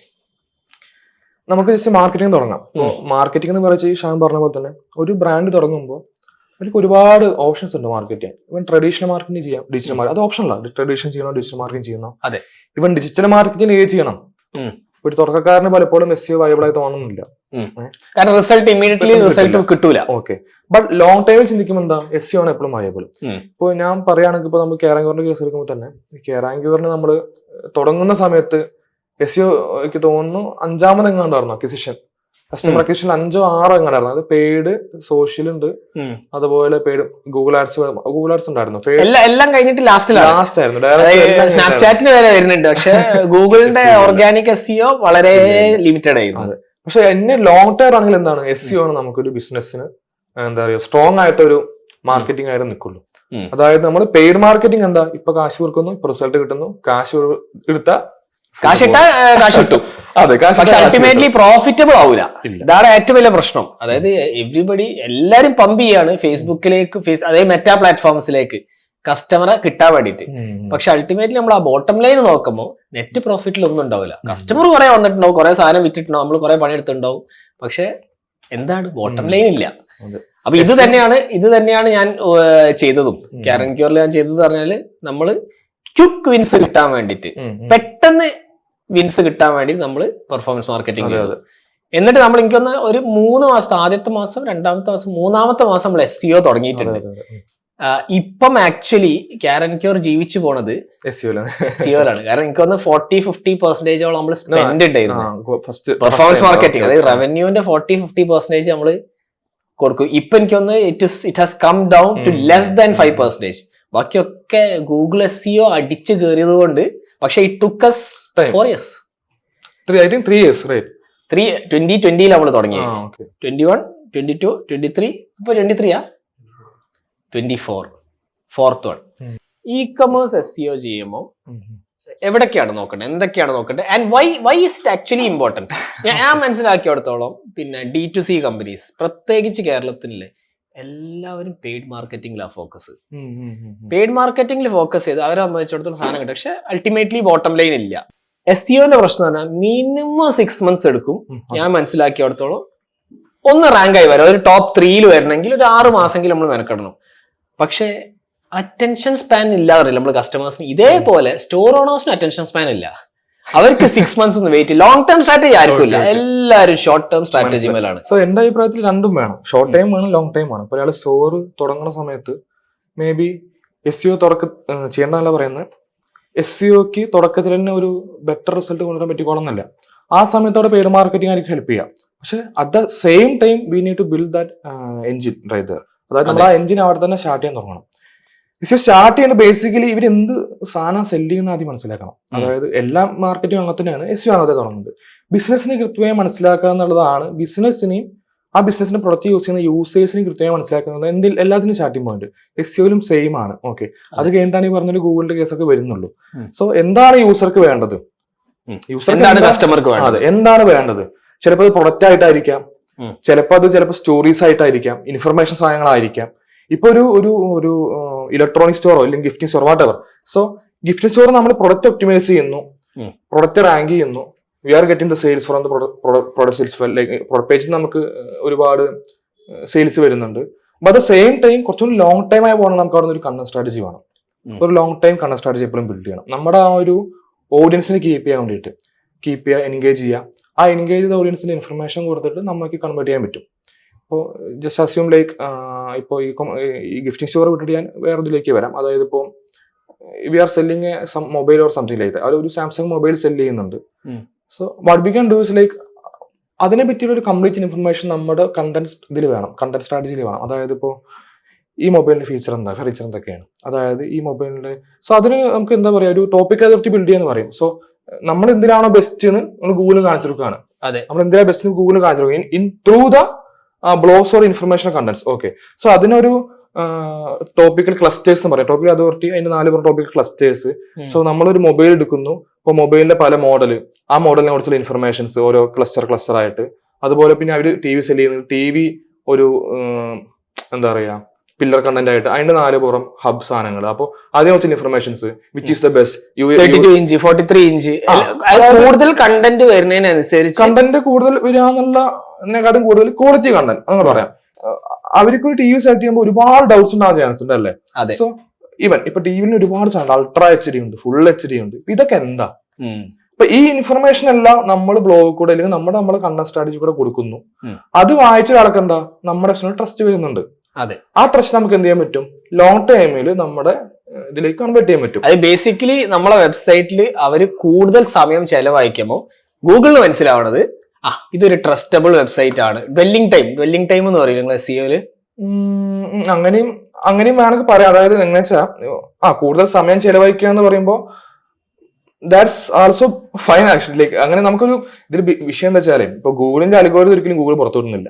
ഇപ്പൊ നമ്മൾ ഈ പറയുന്ന എല്ലാം ഈ പറഞ്ഞ പോലെ പല സ്റ്റഡീസ്, ഇപ്പൊ ഈ പറഞ്ഞ പോലെ ഒരുപാട് എക്സ്പേർട്സ് വിളിക്കപ്പെടുന്ന ഒരുപാട് ആൾക്കാർ വേൾഡിൽ ഒരുപാട് ആൾക്കാരുണ്ട്. ടെസ്റ്റഡ് ആൻഡ് ട്രൈഡ് എന്നൊക്കെ പറഞ്ഞ പോലെ, അതായത് ടെസ്റ്റ് ചെയ്തിട്ട് വിജയിച്ച സാധനങ്ങളാണ് നമ്മൾ SEOയിൽ ഇങ്ങനെ പറഞ്ഞു കൊടുക്കുന്ന ഒരു സാധനം. ഓക്കെ, ഒരിക്കലും ഗൂഗിൾ ഇത് ചെയ്താൽ അതാവുന്ന ഒരിക്കലും പറയുന്നില്ല. ഒരുപാട് ടൈമർ നിന്നാൽ നിങ്ങൾ വെബ്സൈറ്റ് റാങ്ക് ചെയ്യുന്നത് പറയുന്നില്ല. അപ്പൊ ഒരുപാട് മിത്ത് നിലനിൽക്കുന്നുണ്ട് SEO ഫീൽഡിന്റെ ഉള്ളിൽ തന്നെ, ഒരുപാട് മിത്ത് നിൽക്കുന്നുണ്ട്. സോ പറയാം, നമുക്ക് ഇപ്പൊ ഒരു ടൈമിന്റെ കേസ് പറയുകയാണെങ്കിൽ ഇപ്പൊ ഒരാള് ഒരു യൂസർ, ഒരു റിയൽ ടൈം യൂസർ ഒരു സ്പെസിഫിക് ടൈം സ്പെൻഡ് ചെയ്യുന്നുണ്ടായ അർത്ഥം ആ കണ്ടന്റ് ക്വാളിറ്റി ഉണ്ട് തന്നെയാണ്. അതെ, അതായത് ഫോർ എക്സാമ്പിൾ ഞാൻ വിചാരിക്കുന്നത് ഒരു യൂസർ വന്ന് ഇങ്ങനെ താഴത്തേക്ക് ഇങ്ങനെ സ്ക്രോൾ ചെയ്യാണ്, അവിടെ ഇമേജസ് നോക്കുന്നുണ്ട്, വീഡിയോ വ്യൂ ചെയ്യുന്നുണ്ട്. അപ്പൊ നോക്കുമ്പോ കൊള്ളാം, എന്തൊക്കെ കണ്ടത് ഇവന് ഹി സ്റ്റേയിങ് ദർ, മീൻസ് അതും ഒരു ഫാക്ടർ ആയിരിക്കും. പക്ഷെ നേരെ മറിച്ച് നമ്മൾ അവിടെ ജസ്റ്റ് ആ സ്ക്രീന് കോൺസ്റ്റന്റ് ആയിട്ട് അവിടെ വെക്കുകയാണെങ്കിൽ ആ കസ്റ്റമർ പിന്നെ വേറെ ഏതോ വെബ്സൈറ്റിലേക്ക് പോയി, അല്ലെങ്കിൽ ആ കസ്റ്റമർ അത് നോക്കുന്നില്ല. പല ഫാക്ടേഴ്സ് ഉണ്ട്. അതൊരു ഇതാണ്, നമുക്ക് എത്ര ടൈം സ്പെൻഡ് ചെയ്യും നമുക്ക് നോക്കിയിട്ട് നമുക്ക് ക്വാളിറ്റി വേണമെങ്കിൽ ചെയ്യാം. ബേസിക്കലി ഒരു യൂസർ, ഒരു ഇൻഫർമേഷൻ കുറയുന്ന വരുന്ന ഒരു യൂസർ, ഇൻഫർമേഷൻ സെർച്ച് വരുന്ന ഒരു യൂസർ ഇങ്ങോട്ട് എത്തിയിട്ട് ആ ബ്ലോഗിന്റെ കൺക്ലൂഷൻ വരെ റീഡ് ചെയ്തിട്ടുണ്ടെങ്കിൽ ആ ബ്ലോഗ് ക്വാളിറ്റി എന്ന് നമുക്ക് പറയാം. എന്നിട്ട് ഈവൻ ഞാൻ പറയുകയാണെങ്കിൽ കൺക്ലൂഷൻ കഴിഞ്ഞിട്ട് ഒരു ആക്ഷനബിൾ CTA കൊടുത്തിട്ടുണ്ടെങ്കിൽ അത് ക്ലിക്ക് ചെയ്തിട്ടുണ്ടെങ്കിൽ നമുക്ക് കൃത്യമായിട്ട് മെഷർ ചെയ്യാം നമ്മുടെ ബ്ലോഗിന്റെ വാല്യൂ എത്രയാണ്, ഒരു കണ്ടന്റിന്റെ വാല്യൂ എത്രയാണ് കൃത്യമായി മെഷർ ചെയ്യാം. ഇതിപ്പോ ഒരു കണ്ടന്റ് സ്ട്രാറ്റജിയുടെ ഒരു ഭാഗമാണ്. ഇതുപോലെ നമുക്ക് ഈ പറഞ്ഞ പോലെ ഇ-കൊമേഴ്സിലേക്ക് വരുമ്പോൾ ഈവൻ നമ്മുടെ home page, category page, product page. അപ്പൊ ബേസിക്കലി ഇ-കൊമേഴ്സ് പറയുമ്പോൾ home page, collection page, product page. ഇതിപ്പോ ഷോപ്പിഫൈയുടെ കേസാണ്. ഷോപ്പിഫൈ അല്ല, കാറ്റഗറി പേജ് ഞാൻ പറയാം. കളക്ഷൻ പേജ് പറയുമ്പോൾ ഷോപ്പിഫൈ മാത്രമേ. സോ ബേസിക്കലി കൃത്യമായ ഒരു നാവിഗേഷൻ, സ്ട്രൈറ്റ് സ്ട്രക്ചർ ഉണ്ടാക്കുക എന്നുള്ളത് ഇ-കൊമേഴ്സിൽ ഭയങ്കര ഇമ്പോർട്ടന്റ് ആണ്. ഇപ്പൊ യൂസർക്ക്, ഹോം പേജ് വന്ന യൂസർക്ക് കൃത്യമായിട്ട് എല്ലാവർക്കും എത്താൻ പറ്റണം. അത് നമ്മുടെ വളരെ ഇമ്പോർട്ടന്റ് ആയ കാര്യമാണ് ഇ-കൊമേഴ്സിൽ. Site structure very important e-commerce SEO. അതായത് അതിൽ ഇന്റേണൽ ലിങ്കിങ്ങിന്റെ കേസുകൾ കൂടി വരുന്നുണ്ട്. നമ്മുടെ പേജസ് തമ്മിലുള്ള ലിങ്കിങ്, അതൊക്കെ ഒരു ഇതിന്റെ ഉള്ളിൽ വരുന്ന കുറെ ഫാക്ടേഴ്സ് ആണ്. ബട്ട് സൈറ്റ് സ്ട്രക്ചറിന് തുടങ്ങാം. If you are running electronic store വിചാരിക്കാം, ഇലക്ട്രോണിക് സ്റ്റോർ റൺ ചെയ്യുന്നുണ്ട്. സോ ഇലക്ട്രോണിക് സ്റ്റോറിന്റെ ഹോം പേജ് എന്തായിരിക്കും, ഒരു മെയിൻ കീവേഡ് എന്തെങ്കിലും ഉണ്ടായിരിക്കും, ഒരു ബ്രാഞ്ചിൽ keyword something like electronic store in India എന്നോ, ഇപ്പൊ ഇന്ത്യത്തെ സ്റ്റോറാണ് അങ്ങനെ എന്തെങ്കിലും ആയിരിക്കാം, അല്ലെങ്കിൽ ബൈ ഇലക്ട്രോണിക്സ് ഓൺലൈൻ അങ്ങനെ തന്നെ കീവേഡ് ആയിരിക്കാം. അതിലേക്ക് വന്ന് പിന്നെ നമ്മൾ സബ് കാറ്റഗറിയിലേക്ക് വരുമ്പോൾ എന്താ, നമ്മുടെ ഹോം പേജിൽ തന്നെ അതിന്റെ ഒരുപാട് കാര്യങ്ങൾ കൊടുക്കും. അതായത് സൈറ്റ് സ്ട്രക്ചറിന്റെ കേസിലേക്ക് വരുമ്പോൾ ഇപ്പൊ ഹോം പേജ്, ഈ പറഞ്ഞ നമ്മുടെ കാറ്റഗറീസ്, ഇപ്പൊ ഫോൺ സെല്ലിംഗ് ഫോണ്, അപ്പൊ അതിന്റെ അണ്ടറിൽ നമുക്ക് എന്ത് ചെയ്യാൻ വേണമെങ്കിൽ ബ്രാൻഡ് വൈസ് ക്ലാസിഫൈ ചെയ്യാം. Samsung phone, Vivo phone, right. അതുപോലെ നമുക്ക് എന്ത് ചെയ്യാം, അണ്ടർ 10,000 കാറ്റഗറൈസ് ചെയ്യാം. അതുപോലെ സ്പെസിഫിക് ഫീച്ചേഴ്സ് കാറ്റഗറൈസ് ചെയ്യാം. ഇതൊക്കെ മൊബൈലിന്റെ അണ്ടറിൽ വരാം. അപ്പൊ ഇതൊരു ഹയറാർക്കി അവിടെ നമുക്ക് കാണാൻ പറ്റും സ്ട്രക്ചറിൽ. ഇപ്പൊ mobile, laptop, washing machine. So വേറെ പറയുന്നില്ല. സോ അതിന്റെ ഉള്ളിൽ ഒരു ഹയറാർക്കി കാണാൻ പറ്റും. സോ കൃത്യമായ നാവിഗേഷൻ കസ്റ്റമേഴ്സിന് അവിടെ പോസിബിൾ ആവും. അപ്പൊ ഗൂഗിളിനും എന്ത് മനസ്സിലാവും, ഗൂഗിളിനും ഈ പേജ് ഒരിക്കലും ഓർഫനായി പോലും ഒരിക്കലും പേജ്. ഓർഫൻ പേജ് പറഞ്ഞാൽ ഈ പറഞ്ഞ പോലെ അനാഥമായ ഒരു പേജ് നമുക്ക് പറയാം. ഒരിക്കലും എവിടെയും ലിങ്ക് ഇല്ലാതെ അനാഥമായി കിടക്കുന്ന പേജ്. അപ്പൊ അത് കണ്ടുപിടിക്കാൻ ഗൂഗിളിന് പണിയാണ്. ഇങ്ങനൊരു കൃത്യമായിട്ടൊരു സൈറ്റ് സ്ട്രക്ചർ ഇ-കൊമേഴ്സിൽ ഉണ്ടെങ്കിൽ എന്താ ഇസ് ബെനിഫിറ്റ്. ഇതൊരു ബെനിഫിറ്റ് ആയിട്ട് നമുക്ക്. അപ്പൊ ഈ കസ്റ്റം ചെയ്യുമ്പോൾ എല്ലാ പ്രശ്നം, ഈ സൈറ്റ് സ്ട്രക്ചർ ഒന്നും ശരിക്കും ഉണ്ടായിക്കൊള്ളണമെന്നില്ല. ഇല്ല, അങ്ങനെ കസ്റ്റം ഡെവലപ്മെന്റ് ഇല്ല. കസ്റ്റം ഡെവലപ്മെന്റ് പലപ്പോഴും വലിയ ഇ-കൊമേഴ്സ് ആയിട്ട്, ഇപ്പൊ ആമസോണും ഫ്ലിപ്കാർട്ടും പോലത്തെ അങ്ങനത്തെ വലിയ ഇ-കൊമേഴ്സ് ആയിട്ട് പലപ്പോഴും കസ്റ്റമേഴ്സിലേക്ക് പോവുക. അല്ല, ഞാൻ വലിയ അതല്ല അറിയും. നമ്മളിപ്പം സംസാരിക്കുന്നത് കേരളത്തിലെ D2C കമ്പനീസ്. അപ്പൊ ഞാനൊരു ഡെവലപ്പർ വിളിക്കുന്നു, ഒരു വെബ്സൈറ്റ് ഉണ്ടാക്കിക്കുന്നു. സോ അതിന് കറക്റ്റ് ആയിട്ട് സൈറ്റ് സ്ട്രക്ചർ ഉണ്ടായിക്കോളുന്നു, കാരണം അവരും ഡെവലപ്പറാണ്. He wants to build the website. We can give suggestions, right? അതായത് നമുക്ക് കൃത്യമായിട്ട് സജഷൻസ് കൊടുക്കാം. ഇപ്പോ ഞാൻ രസിയോളാണ്, എന്നെ ഹയർ ചെയ്യുന്നു. ഹയർ ചെയ്തിട്ടില്ല, SEO ആളെ ഹയർ ചെയ്തിട്ടില്ല. ഞാനൊരു ഫൗണ്ടറാണ്. എനിക്ക് ആകെ കൂടി അറിയാം എനിക്ക് വെബ്സൈറ്റിലൂടെ സെല് ചെയ്യണം. ഓക്കെ. അപ്പം ഈ ട്രൈഡ് ആൻഡ് ടെസ്റ്റഡ്, അതായത് ഷോപ്പിഫൈ, വൂക്കമേഴ്സ്, മെജന്റോ, പ്രസ്റ്റഷോപ്പ്, അങ്ങനത്തെ കുറെ സാധനങ്ങൾ പ്ലസ് കസ്റ്റം സാധനങ്ങളുണ്ട്. അപ്പം ഈ കസ്റ്റം സാധനങ്ങൾ നല്ലവണ്ണം ബിൽഡ് ചെയ്ത ആൾക്കാരുണ്ടാവും. പക്ഷേ ചിലപ്പോൾ എവിടെന്നെങ്കിലും എന്തെങ്കിലും എടുത്തിട്ട് ബിൽഡ് ചെയ്യുന്ന ആൾക്കാരും ഉണ്ടാവും. അപ്പൊ ഈ സ്ട്രക്ചർ കറക്റ്റ് ആയിട്ട് ഉണ്ടായിക്കോളണമെന്നില്ലല്ലോ. രണ്ട് കേസും സംഭവിക്കാം. അതായത് ഇപ്പൊ കസ്റ്റം സൈറ്റിൽ നല്ല ഈ പറഞ്ഞ ഇതൊരു മൊത്തം നമ്മളൊരു ഷോപ്പിഫൈ നമ്മൾ പലപ്പോഴും യൂസ് ചെയ്യുന്ന എന്താണെന്ന് വെച്ചാൽ ആ ഒരു ഈസിനെസ് കൊണ്ടാണ്. ഈ പറഞ്ഞ പോലെ ഷോപ്പിഫൈ ഇ കോമേഴ്സിന് കൂടുതൽ ഇപ്പൊ പ്രിഫർ ചെയ്യുന്നത് ഷോപ്പിഫൈയിൽ SEOയിൽ ഒരുപാട് ബെനിഫിറ്റ് ഉള്ളതുകൊണ്ടല്ല, അത് യൂസ് ചെയ്യാനുള്ള ഒരു ഈസിനെസ് ഉണ്ട് മൊത്തത്തില്. പിന്നെ മൊത്തം മാർക്കറ്റിംഗ് നമുക്ക് ഭയങ്കരമായിട്ട് കോർഡിനേറ്റ് ചെയ്യാൻ പറ്റും. ഈ പറഞ്ഞ പോലെ എല്ലാ പ്രോബ്ലത്തിനും ഓരോ സൊല്യൂഷൻ ഉണ്ടല്ലോ, അതുകൊണ്ടാണ് ഷോപ്പിഫൈ പലപ്പോഴും പ്രിഫർ ചെയ്യുന്നത്. ഇത് കൂടാതെ ഷോപ്പിഫൈ പറഞ്ഞ പോലെ നമുക്ക് ഇ കോമേഴ്സ് സ്റ്റോർസ് ഉണ്ട്. പക്ഷെ അവിടെയൊക്കെ എന്താ സംഭവിച്ചാൽ ഈ പറഞ്ഞ പോലെ പെട്ടെന്ന് ഈ പറഞ്ഞ പോലെ നമുക്കൊരു ചേഞ്ച് പെട്ടെന്ന് വേണമെന്നുണ്ട്, പെട്ടെന്ന് ചിലപ്പോൾ നടക്കണമെന്നില്ല. അതാണ് ചിലപ്പോൾ ഈ കസ്റ്റം സൈറ്റിന്റെ പ്രശ്നമുള്ളൂ. അല്ലാതെ സ്ട്രക്ചർ വലിയ വലിയൊരു ഇഷ്യൂ എനിക്ക് തോന്നിയിട്ടില്ല. സോ നല്ലൊരു ഡെവലപ്മെന്റ് ടീം അതിൽ വർക്ക് ചെയ്തിട്ടുണ്ടെങ്കിൽ അത്യാവശ്യം നല്ല സ്ട്രക്ചർ. സോ അവർക്ക് കൃത്യമായി സ്ട്രക്ചർ ബിൽഡ് ചെയ്യാൻ പറ്റും. അതിനനുസരിച്ചുള്ള പ്രൊഡക്റ്റ് പേജും കാറ്റഗറി പേജും എല്ലാം ബിൽഡ് ചെയ്യാൻ പറ്റും. പിന്നെ ഈ പറഞ്ഞ വലിയ വലിയ കേസിലേക്ക് വരുമ്പോൾ അവിടെ സ്വന്തമായിട്ട് ടീം ഉണ്ടായിരിക്കുമല്ലോ. കറക്റ്റ്. സോൾവ് എളുപ്പം. പക്ഷേ സ്റ്റാർട്ടർ സൈറ്റിലേക്ക് വരുമ്പോൾ ഇപ്പൊ നമ്മൾ D2C ഇവിടുത്തെ കേരള ഇതിലേക്ക് വരുമ്പോൾ ഈ പറഞ്ഞ പോലെ അധികം ടീമില്ല. അങ്ങനെ ബിൽഡ് ചെയ്യാൻ നമ്മൾ പലപ്പോഴും റെക്കമെൻഡ് ഷോപ്പിഫൈ. അതേ പറഞ്ഞ പോലെ പെട്ടെന്ന് ബിൽഡ് ചെയ്യാം. കറക്റ്റ്. പെട്ടെന്ന് ബിൽഡ് ചെയ്യാം. അതായത് നമുക്ക് പെട്ടെന്ന് ബിൽഡ് ചെയ്യാം. അൾട്ടിമേറ്റ്ലി ഇത് ചെയ്യുന്നത് എന്താ? സാധനം വിൽക്കണം. അതെ, സാധനം വിൽക്കണം. എത്ര പെട്ടെന്ന് നിങ്ങൾക്ക് വിൽക്കാൻ പറ്റുമോ അത്രത്തോളം ആ ഈസിനെസ് ആണ്. The more time you spend, എന്താ പറയാ, അത് അത്രയും ടഫായി വരുന്നത്. കാരണം നമ്മുടെ അടുത്തില്ല അത്രയും പൈസ നമ്മുടെ അടുത്ത് ഉണ്ടാവുള്ളൂ. ആ കാശ് തീർന്നു കഴിഞ്ഞാൽ പിന്നെ നമ്മൾ ബിസിനസ് നടത്തൂലല്ലോ. മനസ്സിലായി. ഓക്കെ. അപ്പൊ അതുകൊണ്ടാണ് ഞാൻ പറഞ്ഞത് പെർഫോമൻസ് മാർക്കറ്റിംഗ് വെച്ചിട്ട് ക്വിക്ക് വിൻസ് നേടുക.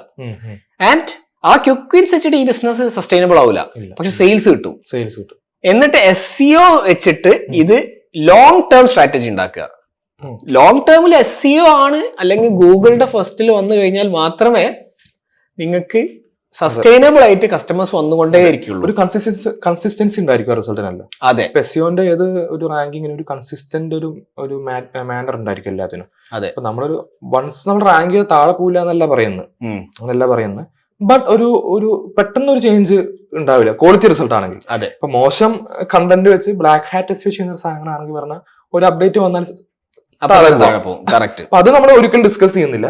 നമ്മൾ ഗൂഗിളിലെ ഗൈഡ്ലൈൻസ് വെച്ചിട്ട് ഈ പറഞ്ഞ പോലെ യൂസർക്ക് എന്ത് വേണമെന്നുള്ളത് കൃത്യമായി മനസ്സിലാക്കിയിട്ട് അത് കൊടുക്കാനാണ് നമ്മൾ എപ്പോഴും റെക്കമെൻഡ് ചെയ്യുന്നത് SEOയില്. അതെ.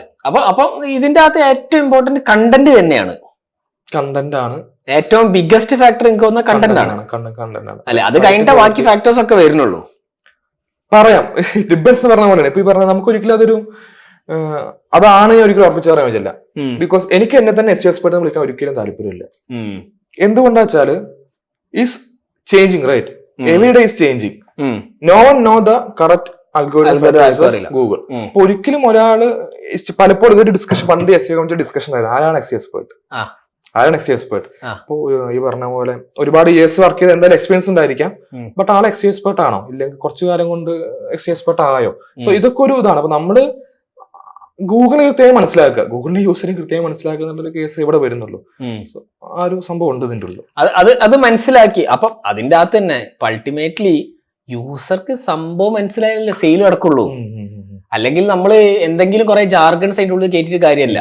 ഇപ്പൊ ഈവൻ നമ്മളെ പിന്നെ ഈ വീഡിയോയിൽ നമ്മൾ കുറെ ടെക്നിക്കൽ SEO ഡിസ്കസ് ചെയ്യണമെങ്കിൽ people will get fed up അല്ലെ. അപ്പൊ നമ്മൾ ഡിസ്കസ് ചെയ്യുന്നത് എന്താണ് ഏറ്റവും ഇമ്പോർട്ടന്റ്.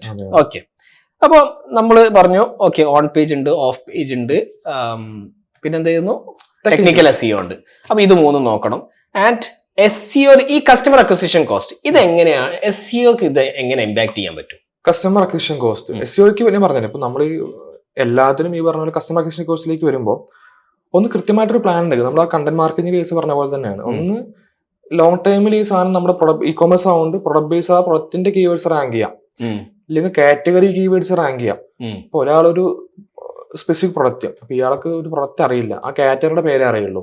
അതായത് ഇപ്പോ ഫീവറിന് മെഡിസിൻ വാങ്ങണം, ഇപ്പൊ ഈ 1mg അല്ലെങ്കിൽ അങ്ങനത്തെ ഇവിടുത്തെ ഇന്ത്യയിൽ ഓൺലൈൻ ഫാർമസി നടത്തുന്ന ഒരുപാട് ടീംസ് ഉണ്ട്. അപ്പൊ അവിടെ കീവേഡ്സ് കാറ്റഗറിക്ക് ആയിരിക്കും ആ ഒരു കീവേഡ്, അതായത് ഫീവർ എന്നുള്ള കാറ്റഗറി ആ ഒരു മെഡിസിൻസ്, ഫീവർ മെഡിസിൻസിന് അത് ഭയങ്കര കോമൺ ആയിട്ട് അല്ലെങ്കിൽ അറിയാവുന്നതാണ് പറയുന്നത്. അതായത് ബൈ മെഡിസിൻസ് ഫോർ ഫീവർ, അതൊരു കാറ്റഗറി സാധനമായിരിക്കും. അപ്പൊ എന്താ വെച്ചാൽ അതൊരു ടൈപ്പ് ഓഫ് കസ്റ്റമർ ആണ്, ഒരു കസ്റ്റമർ ഇന്റന്റ് ആണ്, മനസ്സിലാവുന്നുണ്ട്. അതൊരു കാറ്റഗറി ഓഫ് പീപ്പിൾ ആണ്.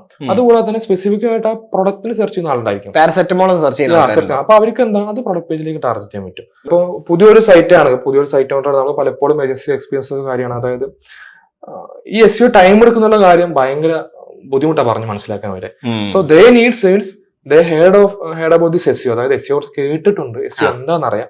അതാണ് നമ്മളിപ്പോ ഡീബഗ് ചെയ്യാൻ ശ്രമിക്കുന്നത് ഇവിടെ. ഈ വീഡിയോ, ഈ പോഡ്കാസ്റ്റിന്റെ മെയിൻ ഉദ്ദേശം പറഞ്ഞു കഴിഞ്ഞാൽ, നിങ്ങളൊരു D2C ബ്രാൻഡാണോ, പെർഫോമൻസ് മാർക്കറ്റിംഗ് ചെയ്തോ? വി ഹാവ് അബ്സല്യൂട്ട്ലി ഞങ്ങൾക്ക് ഒരു ഡൗട്ടും ഇല്ല പെർഫോമൻസ് മാർക്കറ്റിംഗ് ചെയ്യണമെന്നുള്ളത്. പക്ഷെ നിങ്ങൾ റിസൾട്ട് ഇല്ലാത്ത SEO ചെയ്തേ പറ്റുള്ളൂ. കാരണം നാളെ നിങ്ങൾക്ക് പെർഫോമൻസ് വർക്ക്, ഒരു കസ്റ്റമർ അക്വിസിഷൻ കോസ്റ്റ് 100 ഉള്ളത് 500 ആവും. ആ 500 ആവുമ്പോൾ നിങ്ങളെ ബിസിനസ് സസ്റ്റൈനബിൾ അല്ല. അപ്പൊ നിങ്ങൾ എന്ത് ചെയ്യണം? ആ കസ്റ്റമർ അക്വിസിഷൻ കോസ്റ്റ് എങ്ങനെ കുറയ്ക്കാൻ പറ്റും നോക്കണം. അതിനുള്ള വഴിയാണ് ഗൂഗിളിൽ കയറി വരിക എന്നുള്ളത്. അത് ഇപ്പൊ ആക്ച്വലി ഐ എക്സ്പീരിയൻസിങ് ഇറ്റ്. കഴിഞ്ഞ 3 കൊല്ലം ഞാൻ അത്രയും കൂടുതൽ സ്പെൻഡ് ചെയ്തിട്ട് ഇപ്പൊ ഞാൻ സ്പെൻഡ് അത്രയും കുറച്ചു.